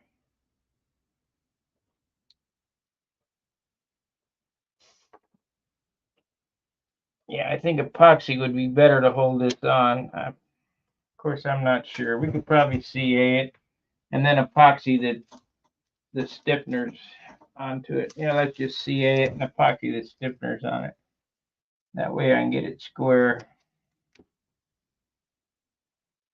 If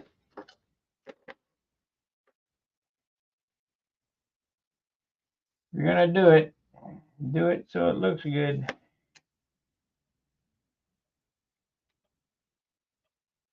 The hell, how did that happen? It was square. Now it's out of square.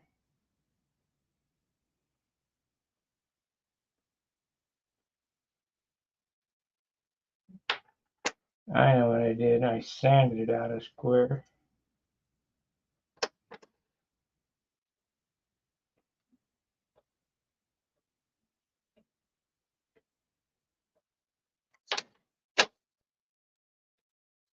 There it is. Okay.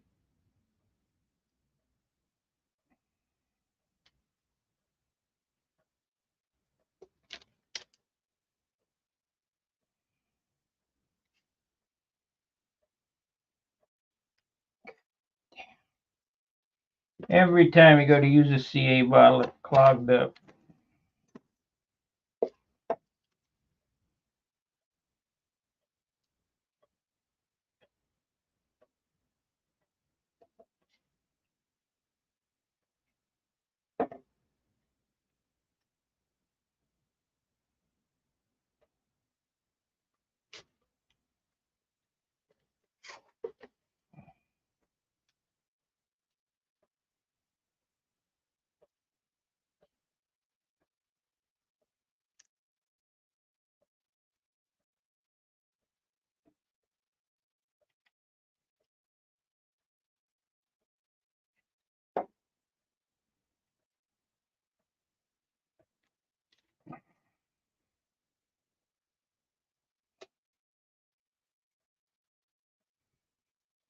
This thing feels heavy.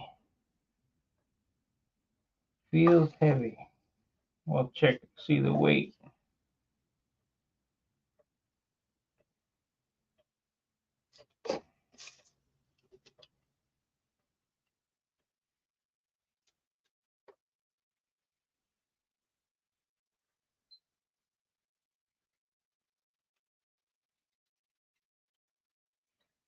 Now this would, CA would probably hold this, but I really don't want to take a chance that it wouldn't.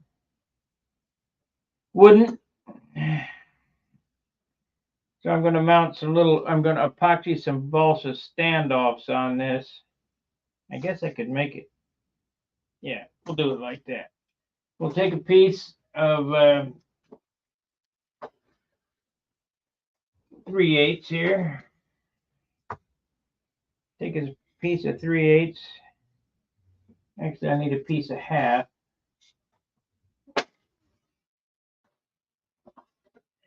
There we go. Yep, piece of half. And then I'll sand it up. I'm going to epoxy this half on here, and because I still need to drill some holes in this.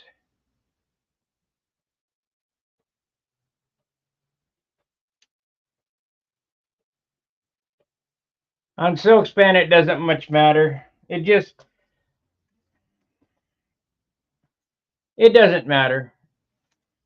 It's nothing like polyspan, you know. If you get the shiny side on the wrong on polyspan, you're screwed. But silk span, it really doesn't matter. All it does is maybe take half a coat less to fill.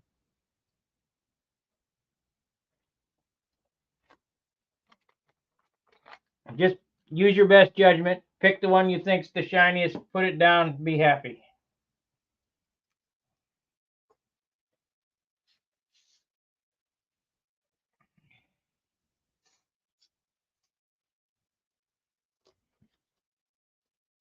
So I'm gonna need to drill some holes in this. Like I say, this would probably be okay. But I think I'm gonna cut out the center of this.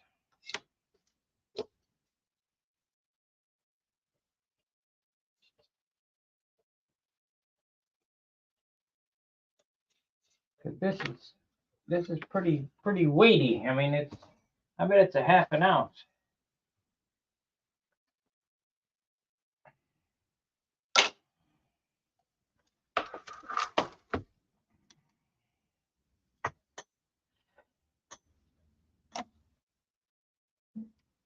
No, it's more than a half an ounce. Way more.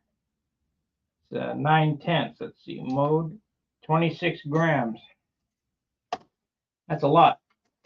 So we're gonna cut it. We're gonna cut some weight out of this.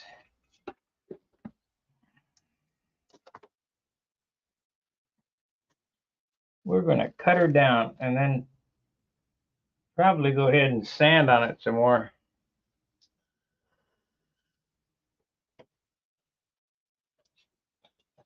Yeah, I think this would come off? I doubt it, but there's so much vibration going on there and all the fuel and all that other business going on. Yeah, we can't have this is way too heavy. Way too heavy.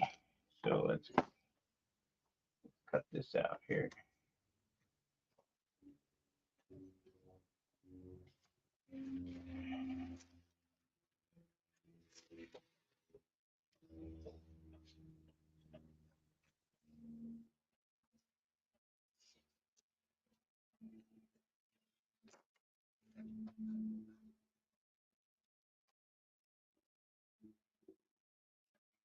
It ain't cut much out, so let's do this.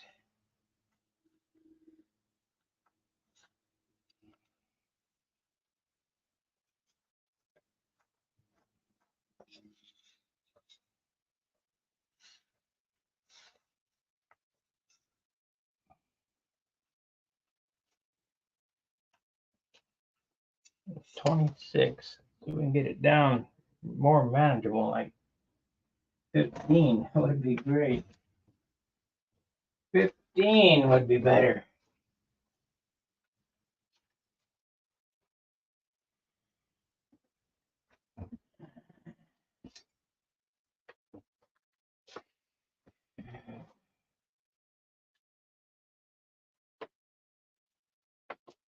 What the hell? Missing a bit already. This is 8, 7/32, 7/64. Yeah, just stop doing that.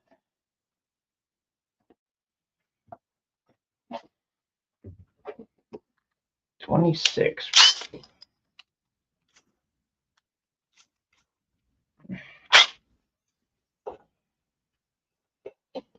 But you gotta have it, so.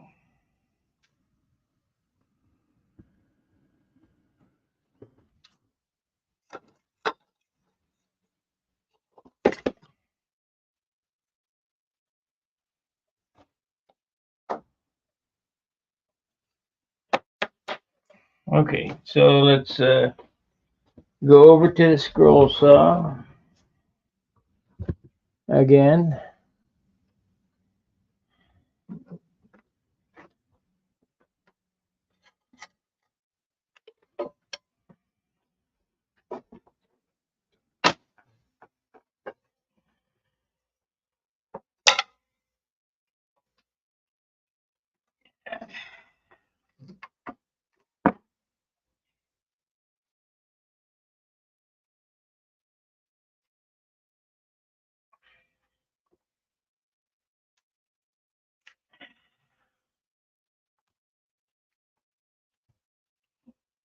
canopy molding stuff. Yeah.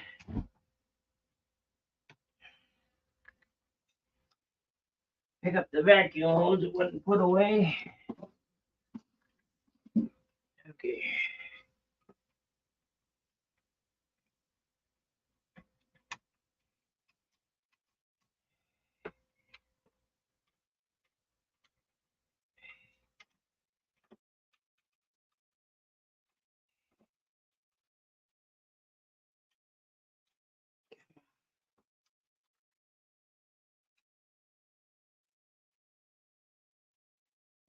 Shells. There we go.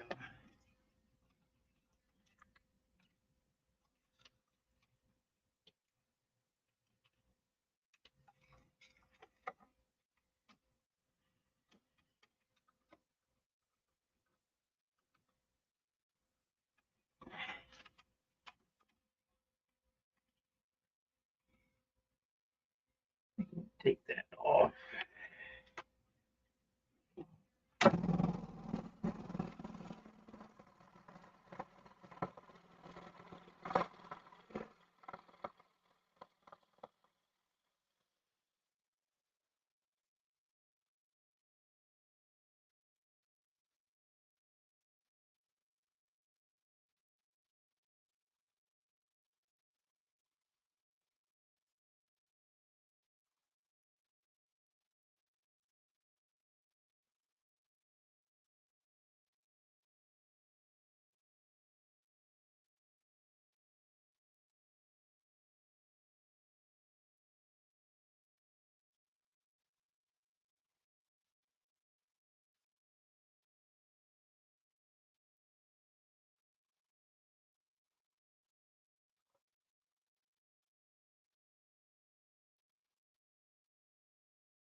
Yeah, we could do that, but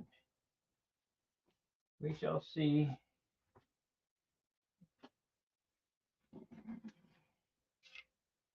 We shall see. I could do some other stuff here. Some more trimming.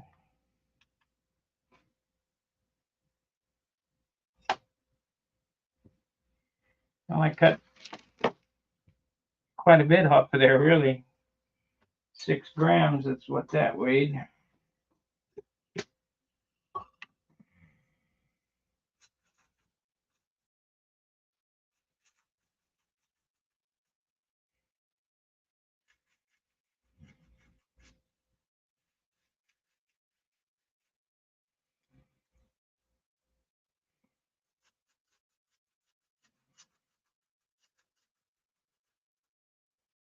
So,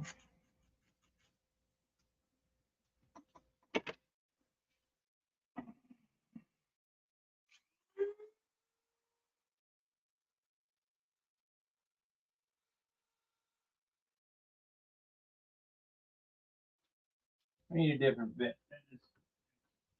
One, that's an end mill.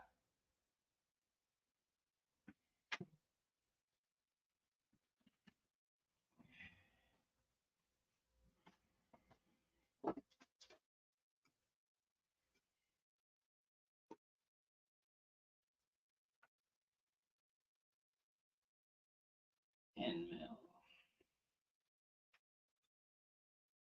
I don't know if this is going to do it or not. It really needs to be a sandy drum, but I don't have one that small. Never have had one that small, so we'll just use a carbide bit and see what happens. Well, these Dremel carbide bits are nothing like my snap-on carbide bits for 1/4-inch die grinder.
Okay.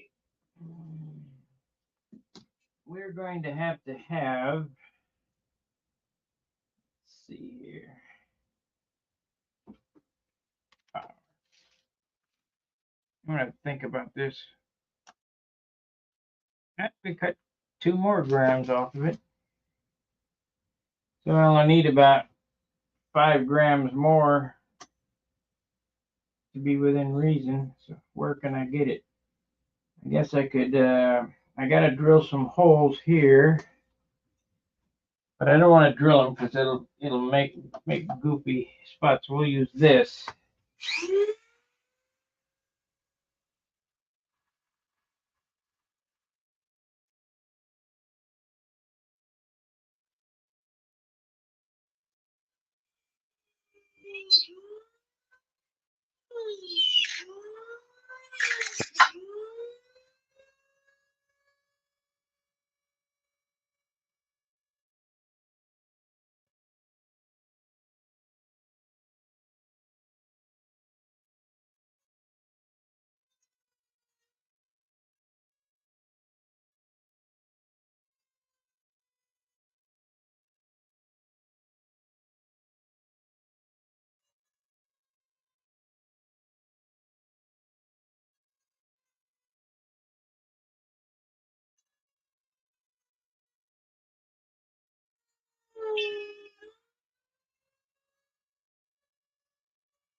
I don't know if that was a good idea or not.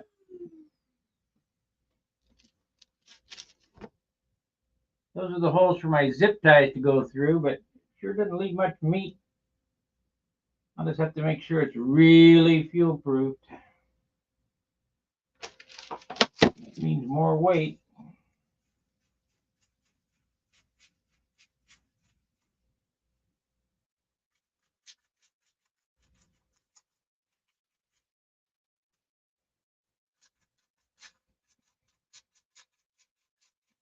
sure it'll be all right to get started anyway. Let's see where we're at. Yeah. So if I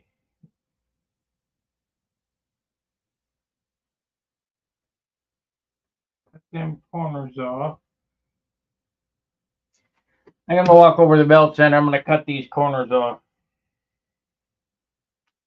I got to get every bit of weight out of this that I can get out.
And we're gonna have to put some kind of grommet in that too, I think.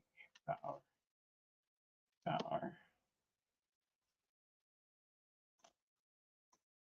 Yeah.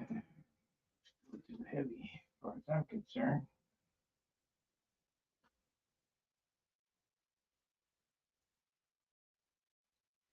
I'm gonna have to do some thinking on this. This is a novel, good idea, but it's heavy. Half ounce is too heavy.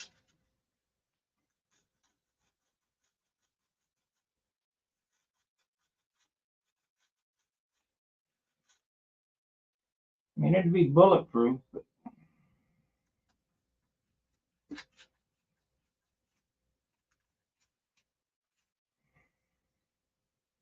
so I think we'll quit working on this for now. I'll have to rethink this to see. And I figure light ply would be light, but it ain't.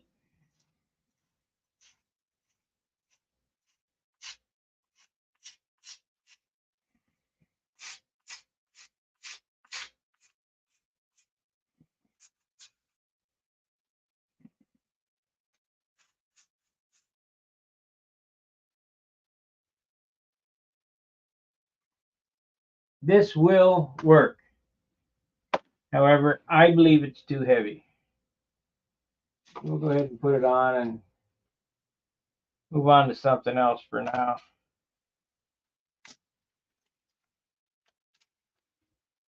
I'll have to think about this. What's going to be the best way to get that on there? The lightest way.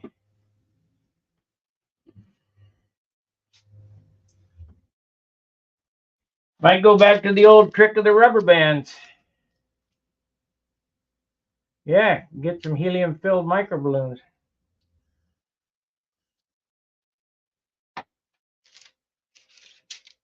Maybe thin it out some more, I don't know.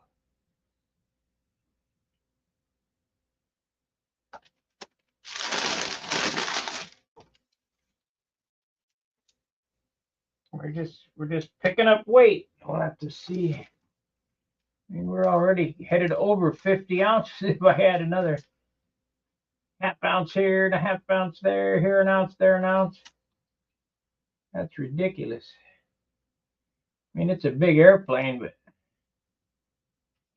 should be in the 40s.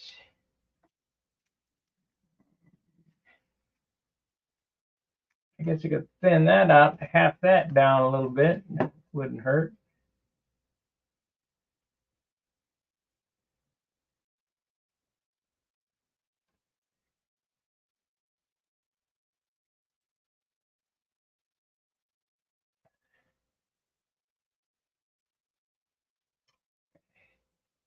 We'll have to see how it balances out. If it balances out too nose heavy, I'll change it up.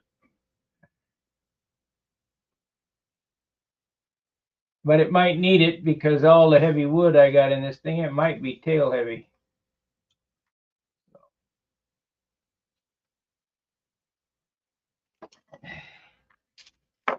There's that. Those holes that I just bored in there is where the zip ties go through. And just put it on there and there you go. Except that ain't no good either. Huh. Spent all that time making something too heavy.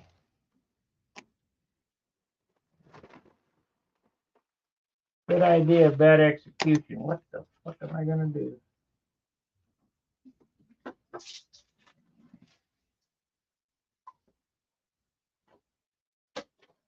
Well, you guys would be the first to know, that's for sure. I think we might go back to the old wire and rubber bands.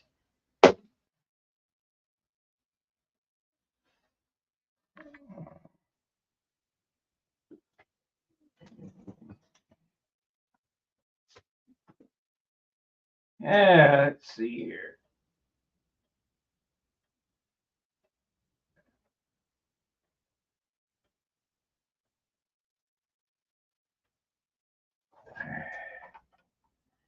I think I got it. A 1-inch wide piece of light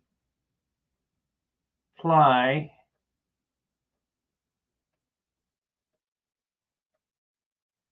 Yeah, I don't need all that wood.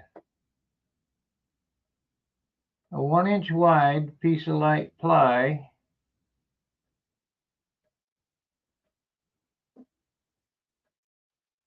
that the tank is zip tied to. Cut the wood in half.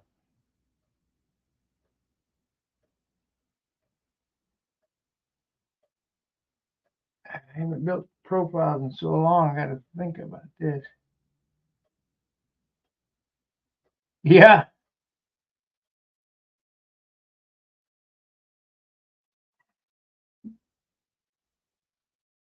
Where's that tank?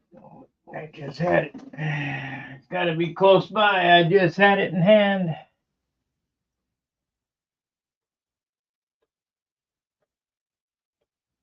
There it is. I just put a 1-inch piece there.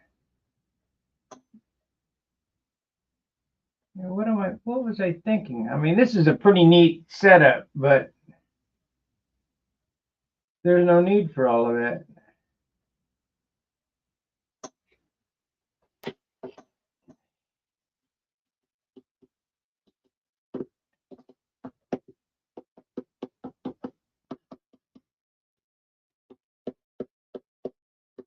Okay, design number 2. We've been on 2.5 hours. Design number 2 is going to be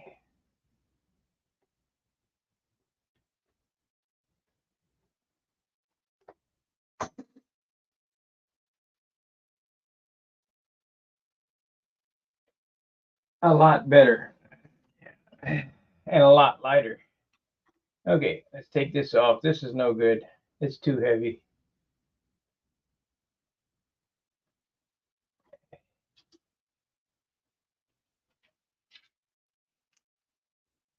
I do not want to add over 1/2 ounce to the nose of my airplane. That's not necessary. Next piece is probably going to be half the weight of this, at least. Good concept. too heavy. So, number 2.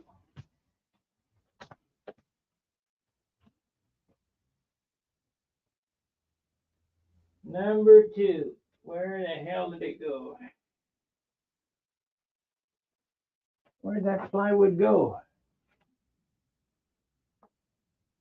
Just had it right here. Oh, I put it back. Straighten this up.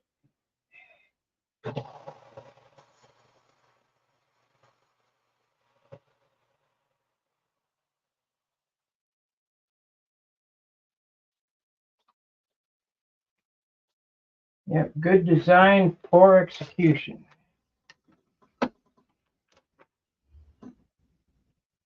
Put it on there like that.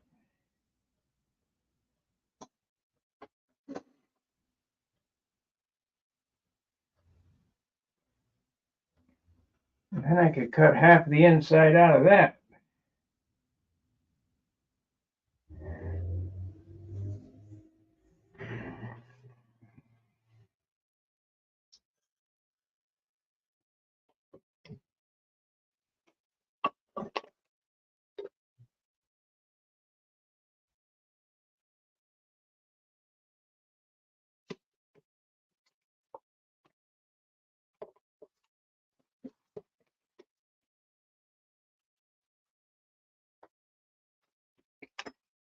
Now I got to go through all the rigmarole again.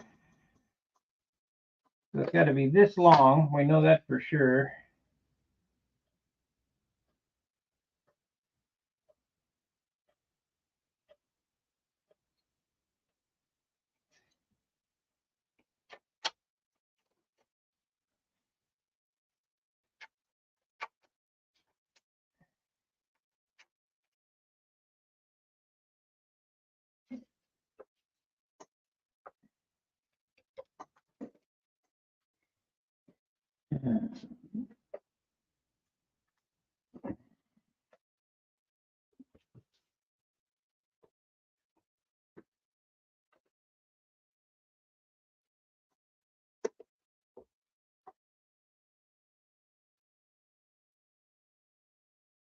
Yeah, that'll work. That'll work.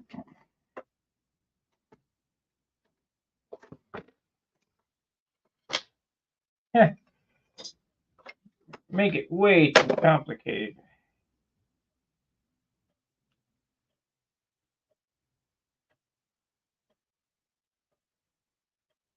What the hell was I thinking?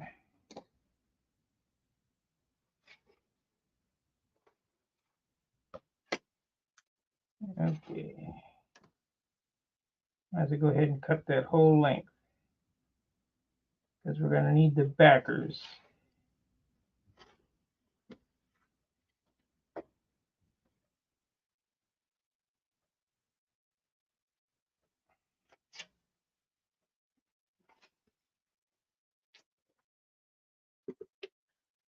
You can't believe what an easy solution I just come up with.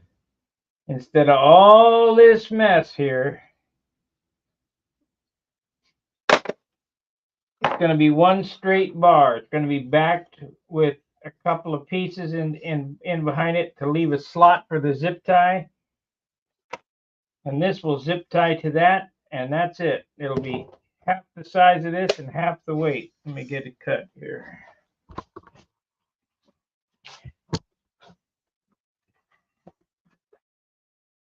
The hell was I thinking?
So it needs,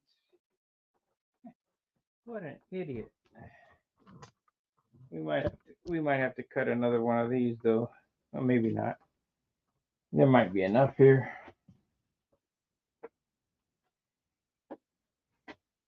So this is all it's going to be right here, these two pieces. And it will weigh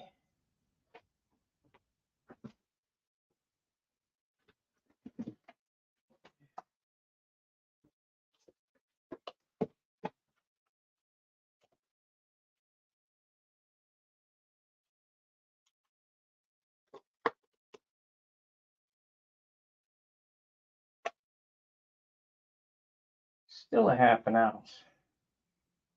It's, how can I get this out of there? What the heck is that? So I put a half-inch piece there. I guess I could take some more away of that. Just put strips in there. Maybe drill some holes in this.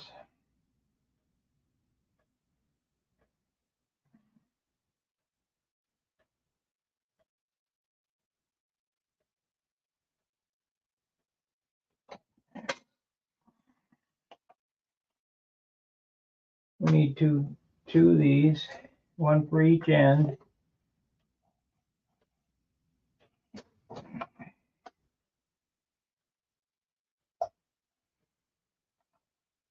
I gotta get it down. I gotta get that weight down because the clunk tank's already heavy. Actually, they need to be, let's see. Yeah, they need to be 1 inch. So one on each end. And one in the middle.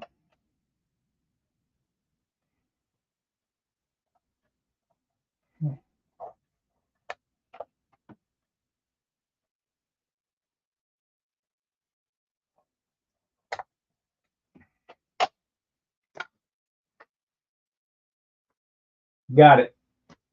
Got it. Got it. I don't need ply. I need plywood on the ends and balsa wood backer.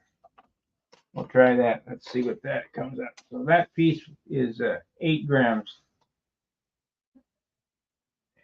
And that piece is 8 grams. If I drill holes in it, I can get her down to 6 grams.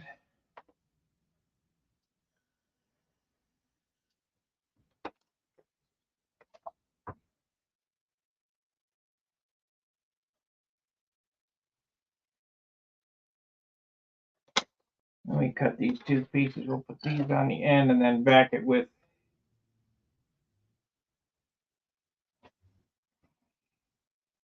put these on the ends.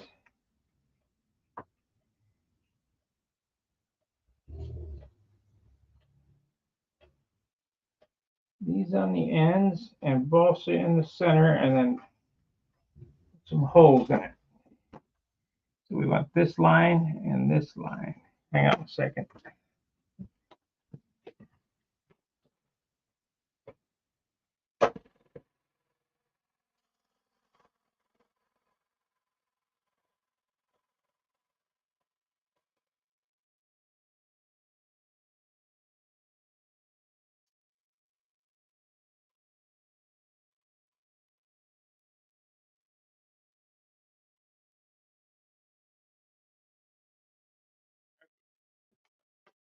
Yeah, this will work better and it'll be lighter.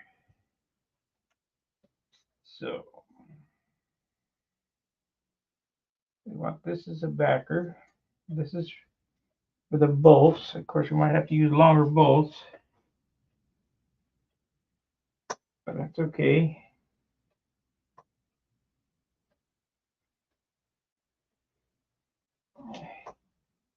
Much better.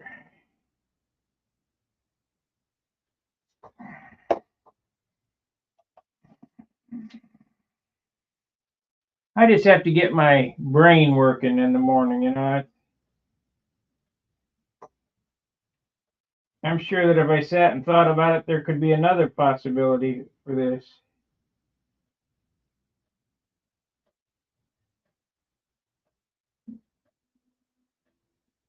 But I want the easiest, less painful solution to this. Let's see, here's 8th. That's perfect.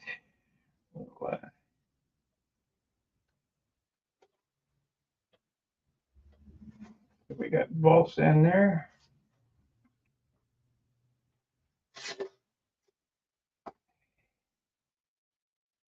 Let's see if that, okay, that's not going to do it.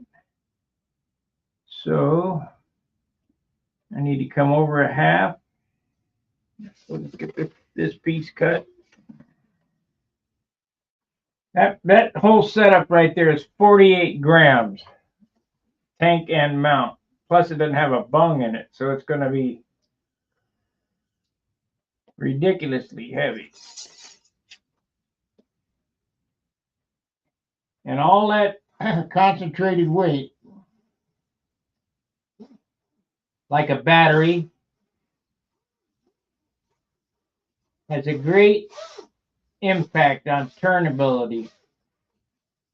You know, you guys like them electric, so that solid brick up there in the nose makes the turn and stop really difficult. The power delivery may be so-so. I mean, you guys may have liked that.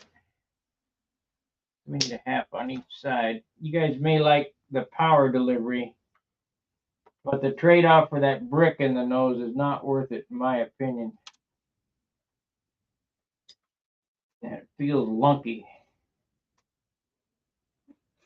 And it don't matter if you make it tail heavy or not. To get that, you know, get the turn in there, you can still feel that brick. I can.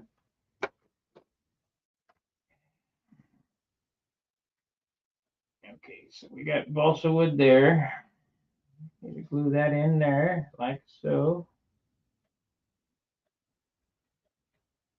And I might be able to make this a little more shapely to get some weight off of it.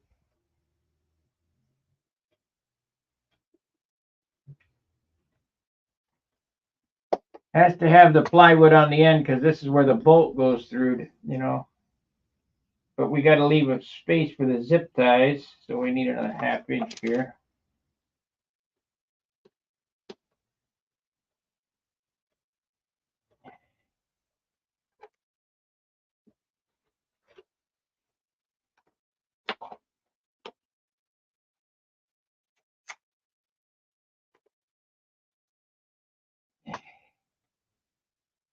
So there's that.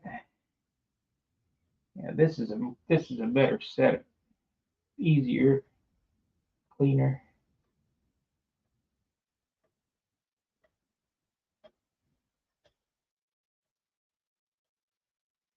Much more better. Now, this piece here goes in the center. We're going to have to cut off. The zip tie is about that wide, about 1/4. And we're going to take 1/4 off that.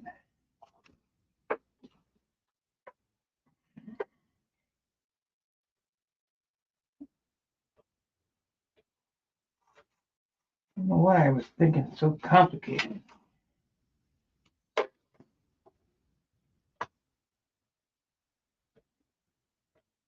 What was I thinking?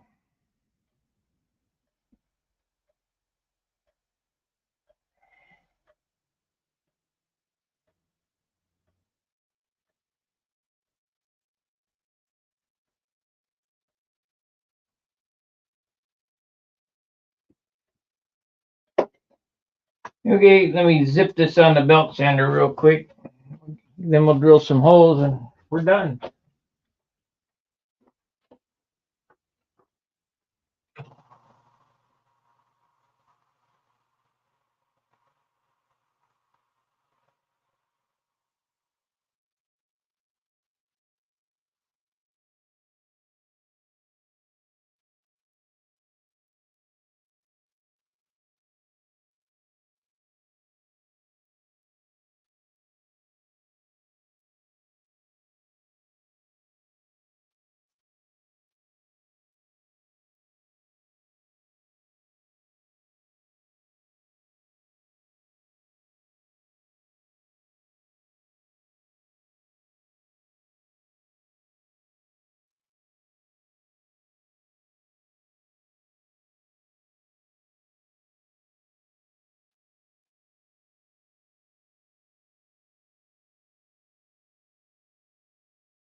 I might take my Forstner bits and drill some holes in this to lighten it up.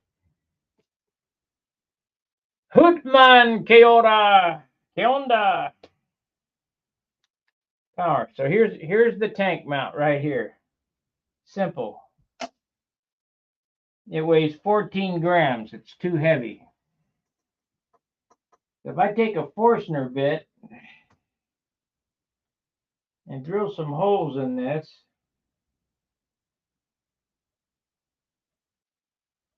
and we're only not going to get many in it though. So this goes on here like so, slides up and down. It's got slots in it here for the zip ties to go in. This zip ties that on there like so, and slides up and down. Much easier. Much more better. Half the weight too.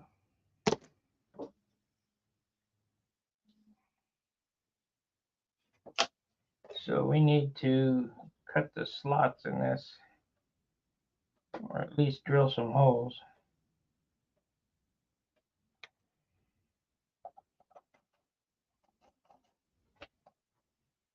We know that's good, so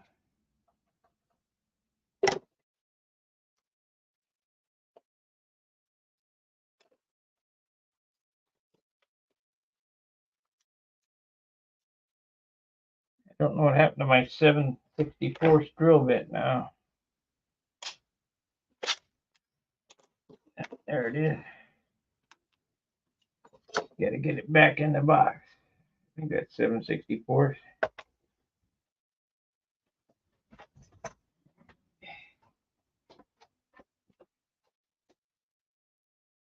Yes, indeedy. Actually, let's go ahead and use 1/8 inch. Let's use some 8/8 inch bits.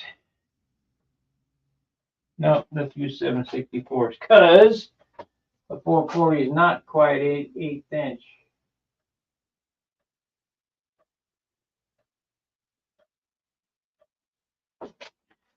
Or do I want to use 7/64?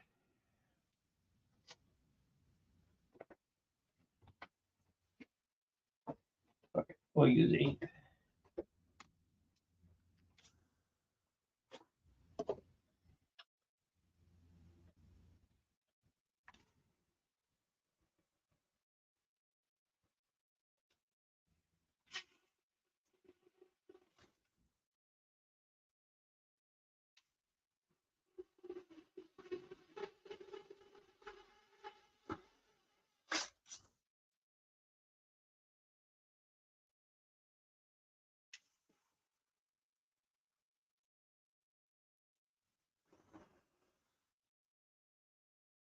Just tears the crap out of the back of that.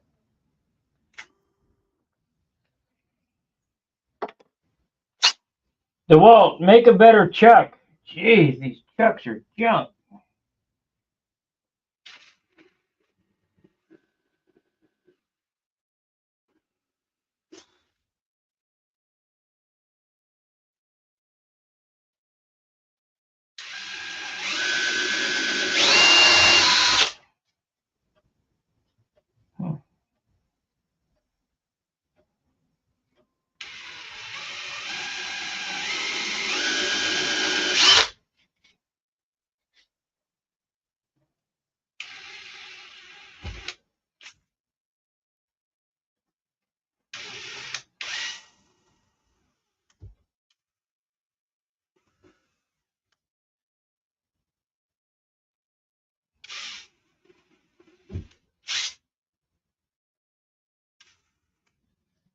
Yeah, I don't want to do it.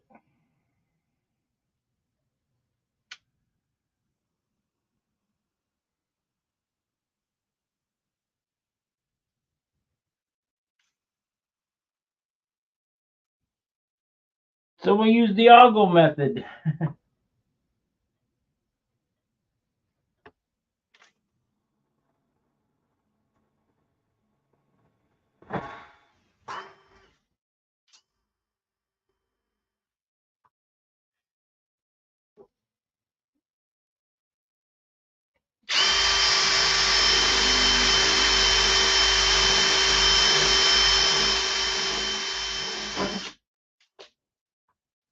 got it now.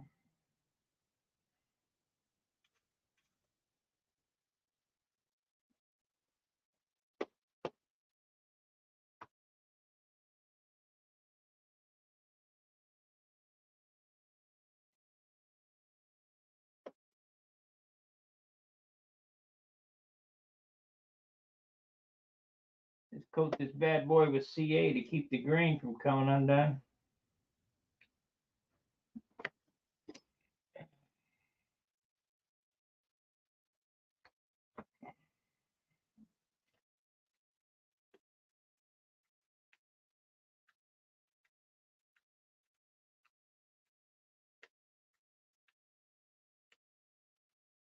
I'll get my file out to do that.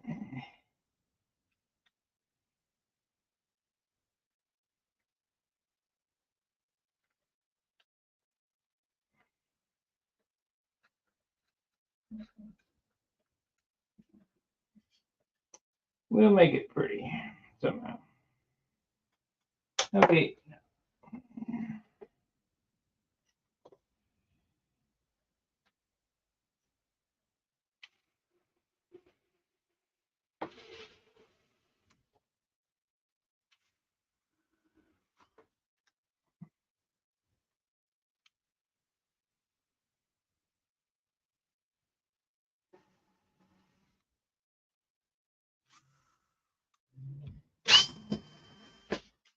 That went quick. Went quick because it split the wood in the back. Oh, I didn't get that last one.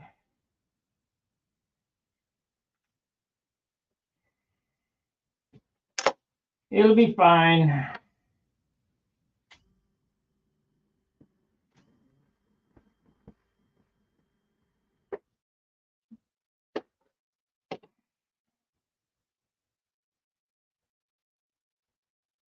Now, the weight is not good. I wish it was 10 ounces lighter. But you can't build light airplanes with heavy wood. All the wood in this is 6 pound and above.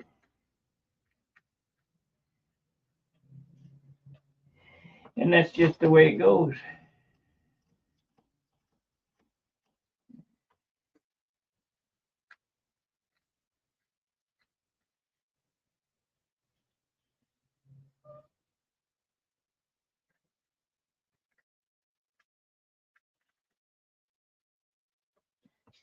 Okay, we're going to drill. Let's see what size Forstner bit would be right.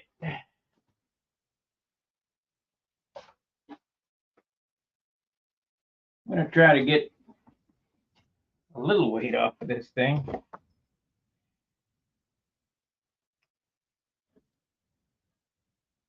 That's too big. So,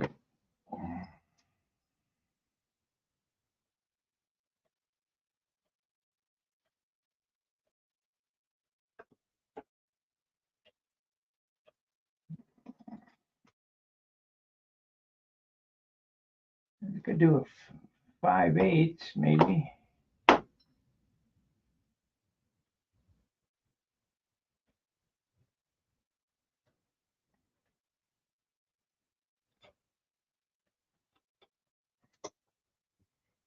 Five eighths. 2 5/8 here.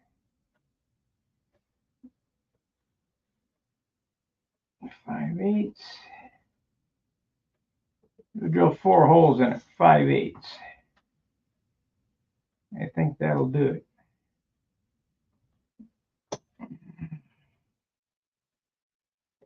I think.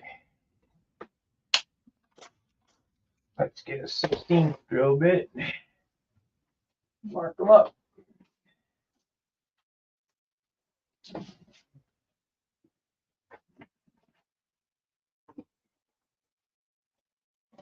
We started out at 14 grams. I guess we better have a line on it.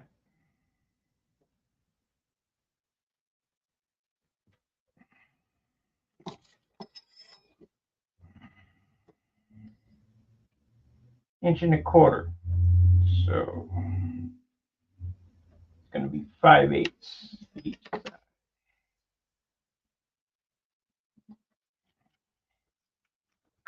5/8 drill bit, 5/8 up and down. That'll cut the weight quite a bit. 5/8.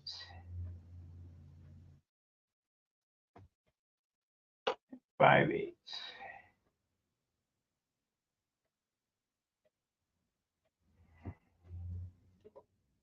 Can't drill one in the center.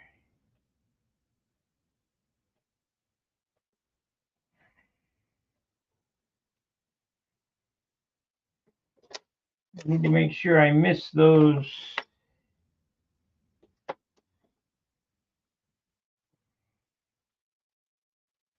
One's got to go right there.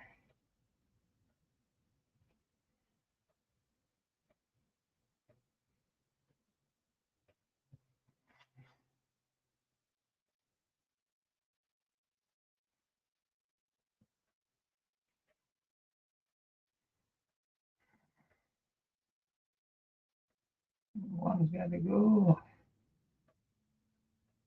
It's a zip tie. Yeah. One's going to go right there.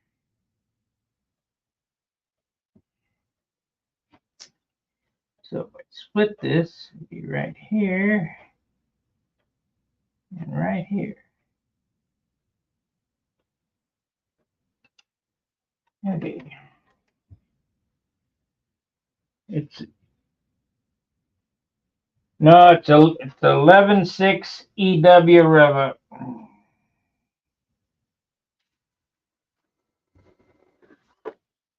Best prop for Super Tiger 46.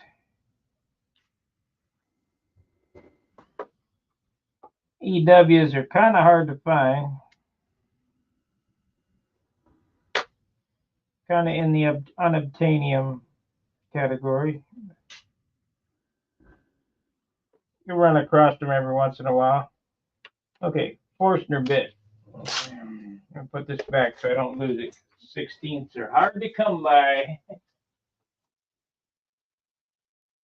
course, I just found another one here. Put this back here. Don't lose it. I got one of that.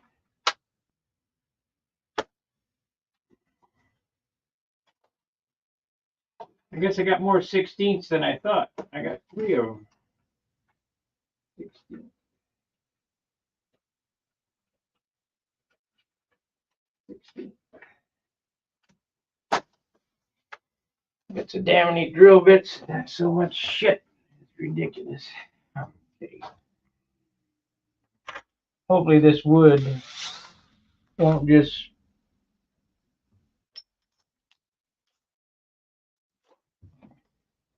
disintegrate. Yeah.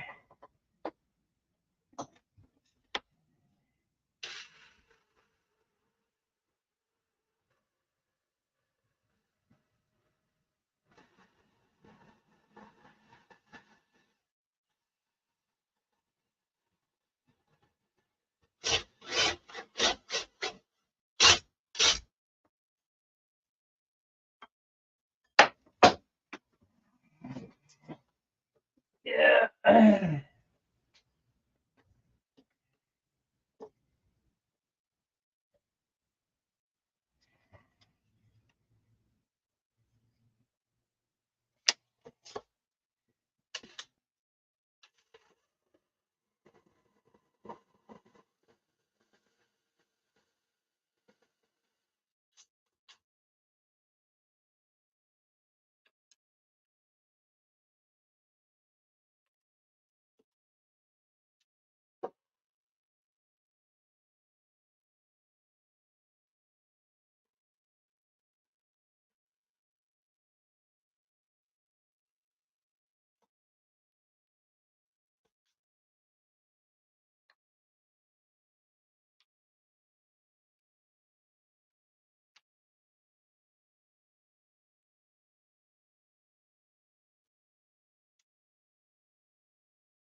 Well, let's see how it does.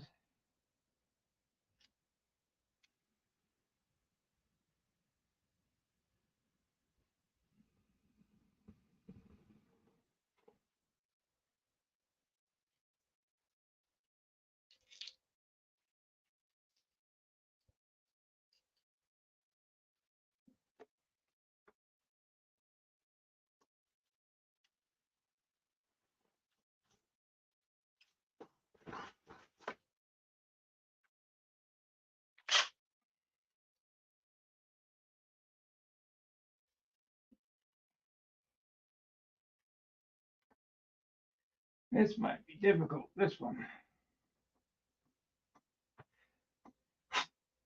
Matter of fact, we won't cut that one with the forcemeat, but I'll cut it with the Dremel.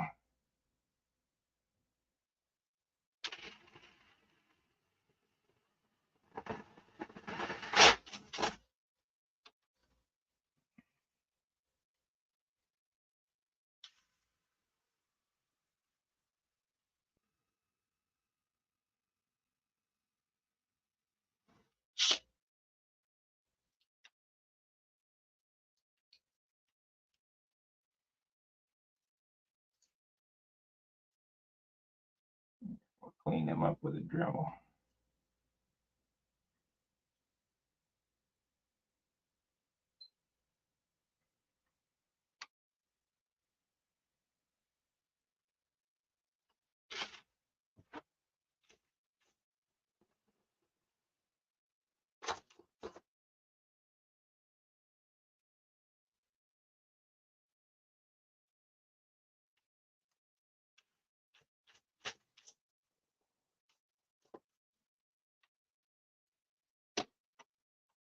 Okie dokie.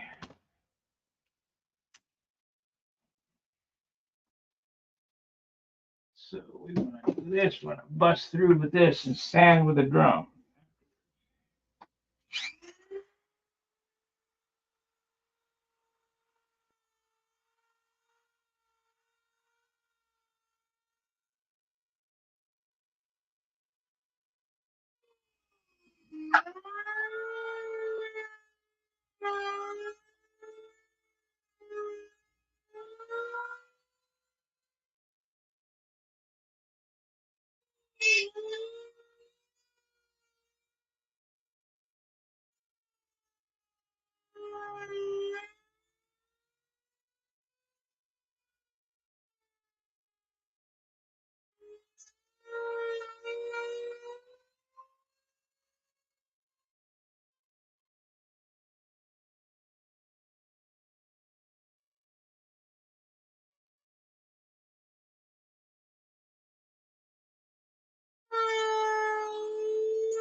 Well, that sandpaper didn't like that. I'll put a new one on it. I'll put a new one on it. It didn't like that at all.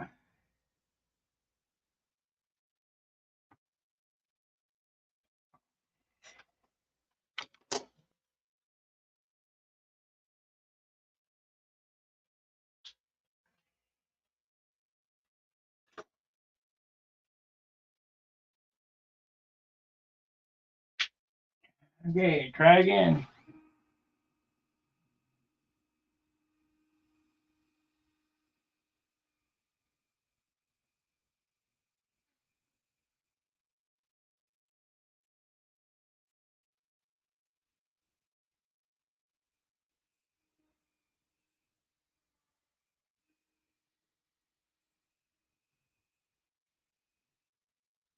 I think my tank solution is rather cool. I mean, it should work good.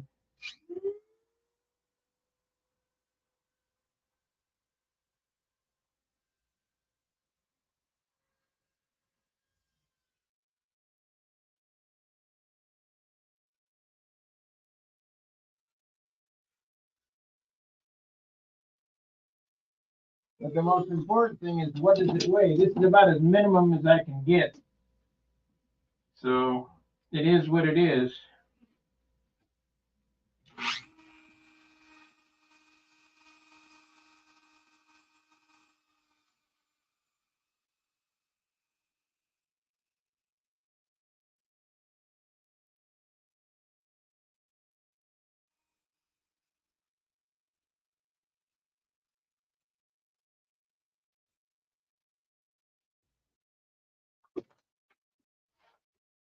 There's the solution right there. Let's see what it weighs. Most important part, what does it weigh?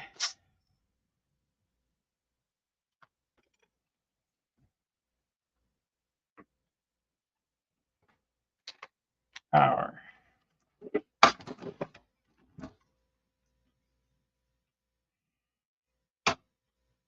6 grams. Yes, we're in there. All right, we got it.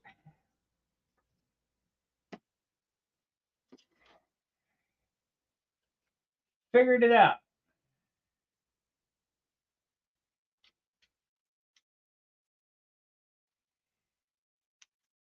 Much more better.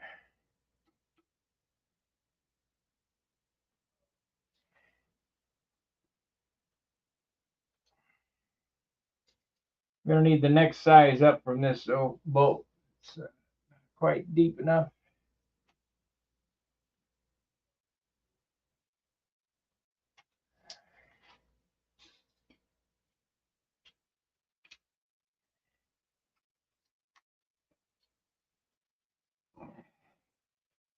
Six grams plus zip ties. It'll be fine.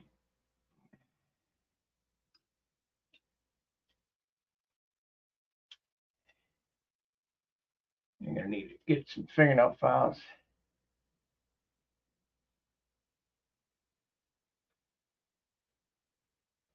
They're Harbor Freight.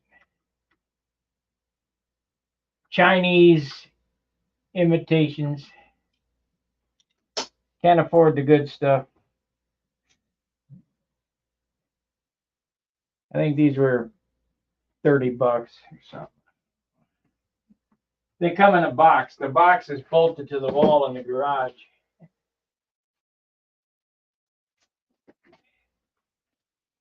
Okay, what do you guys think of that tank solution? It went from, where is that piece? It went from power. It went from, even after cutting all this crap out of it, 16 grams down to 6. Less than a quarter of an ounce. We can hang with that. That's a big accomplishment for today. I'm gonna have to go out and get some zip ties. Of course, all that shit's got to be painted. 6 grams. That ain't bad. I mean, I'm real happy. That's really good. I didn't think I was gonna get it that low.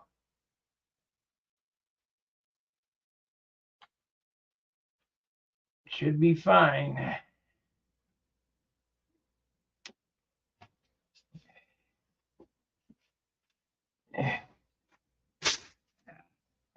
Fall off the bench now.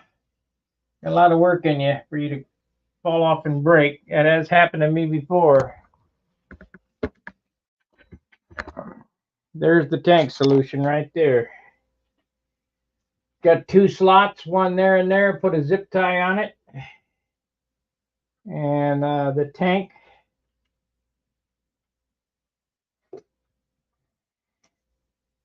We'll zip tie to that.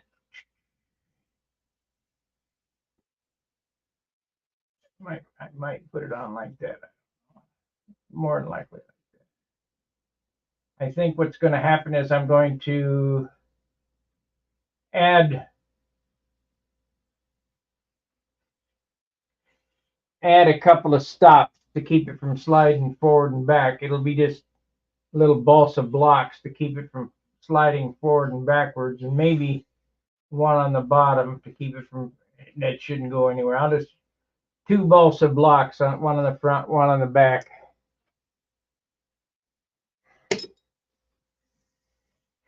So it'll go up to about 7 grams. So that's good enough. You know, a block like this, balsa block here, just put it on there. That way it can't slide back.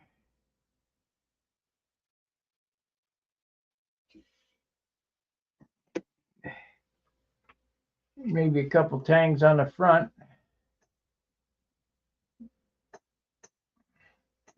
Ain't gonna be plywood though. That plywood's heavy.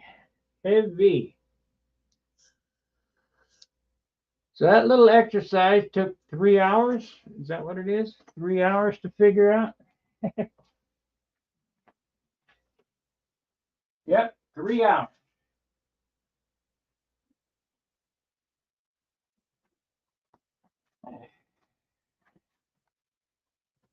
That'll be worth a cup of coffee, eh?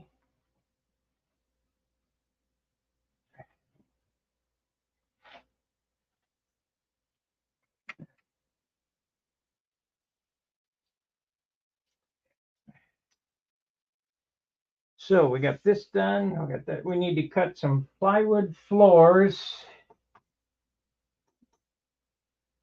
for the landing gear mount. I need to plywood floor for landing gear, drill those holes, make a weight box. Our woodwork will be done today. It will be done today.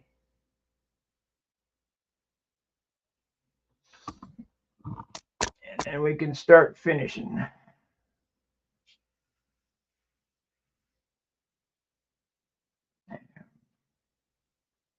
So 2 weeks. Took 2 weeks to build.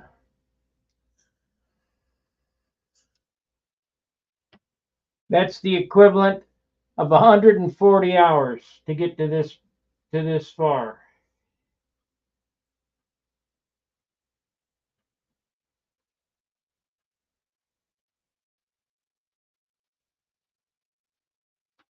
Yeah, nothing comes easy. Nothing comes free. Just the way it is.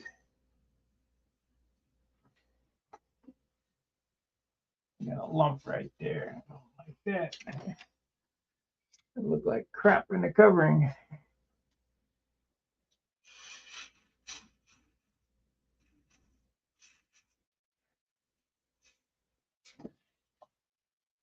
Need to cut that piece of glue off.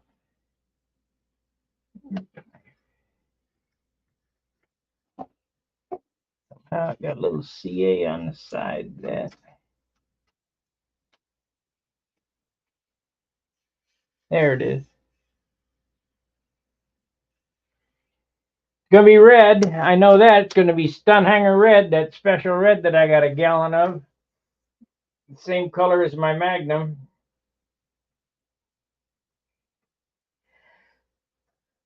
I'm not sure whether to just call this Viper Profile or Vipette. I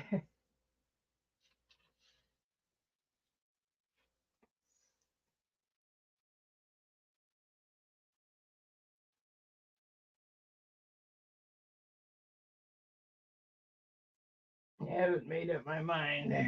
I got 2 Viper decals already made up that I can put on it.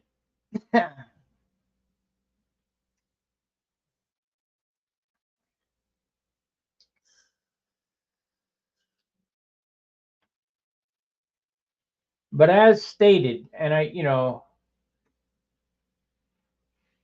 could have cheated and said, oh yeah, I built a profile Viper back then, because when Paul mentions many iterations of this airplane have been built, but I never built a profile in the 90s.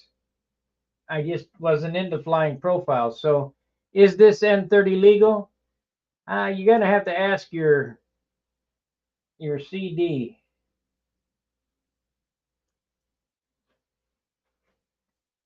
I did build wings of this configuration back then, and I did build the numbers, but I never built the profile. So I don't know. That's kind of like the Cavalier profile question, I guess.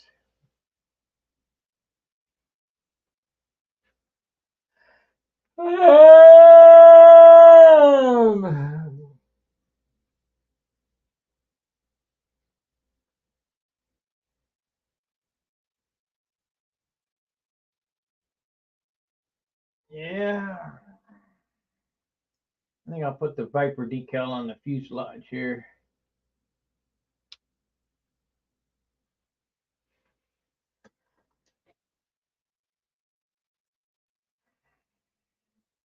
Of course, it'll get a piece of foam between this and the tank. I got plumber's pipe insulation tape that'll go right here, you know, wide, so it won't vibrate.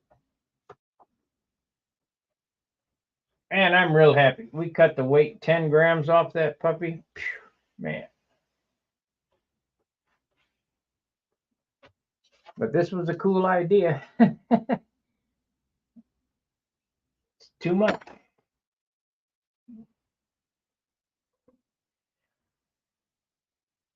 Too much of a good thing.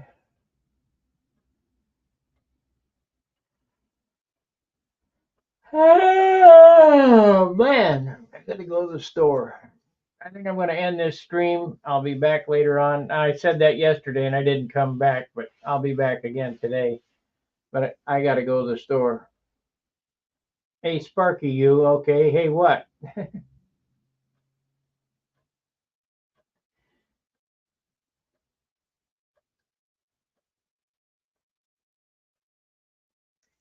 This airplane here is more the numbers of VIPER 1, and that was built in 98.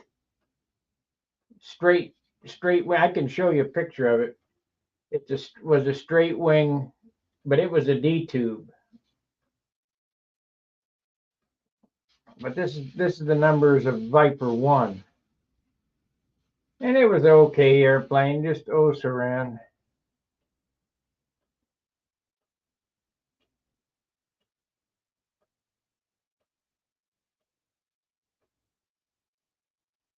I don't know what that says or means. It's like hieroglyphics. Do a good call with that Jan on the hunting Bigfoot program. Okay.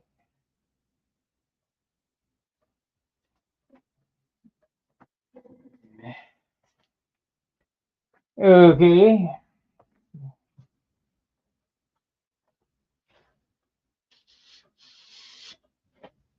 So this is, like I say, this is VIPER 1 numbers. But VIPER 1 had a PA FP40 in it.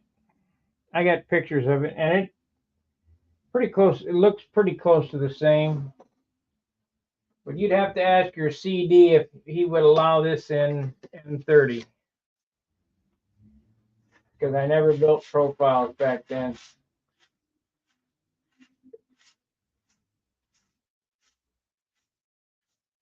And I bet that they'd let you fly because participation is so low.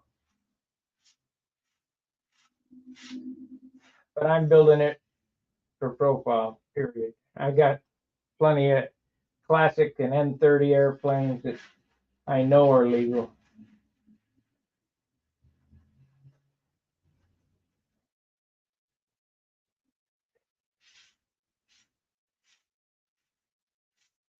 And I'm not one to cheat. I don't cheat. You know, if I said I didn't build it, I didn't build it. If I said I built it, I built it.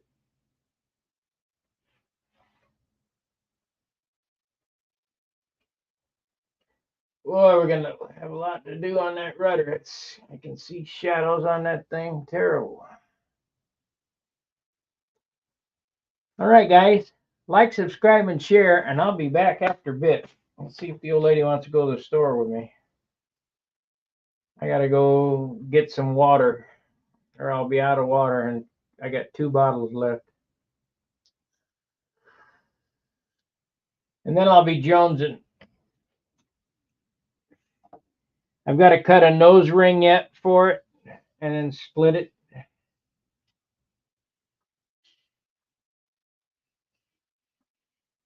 And we got lots of sanding to do.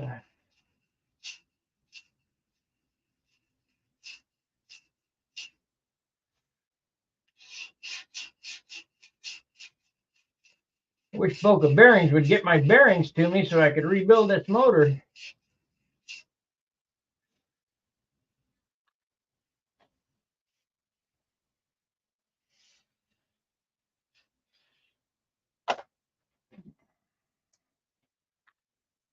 All right. Like, subscribe, and share. We'll see you after a bit. Fair winds, tight lines. See ya.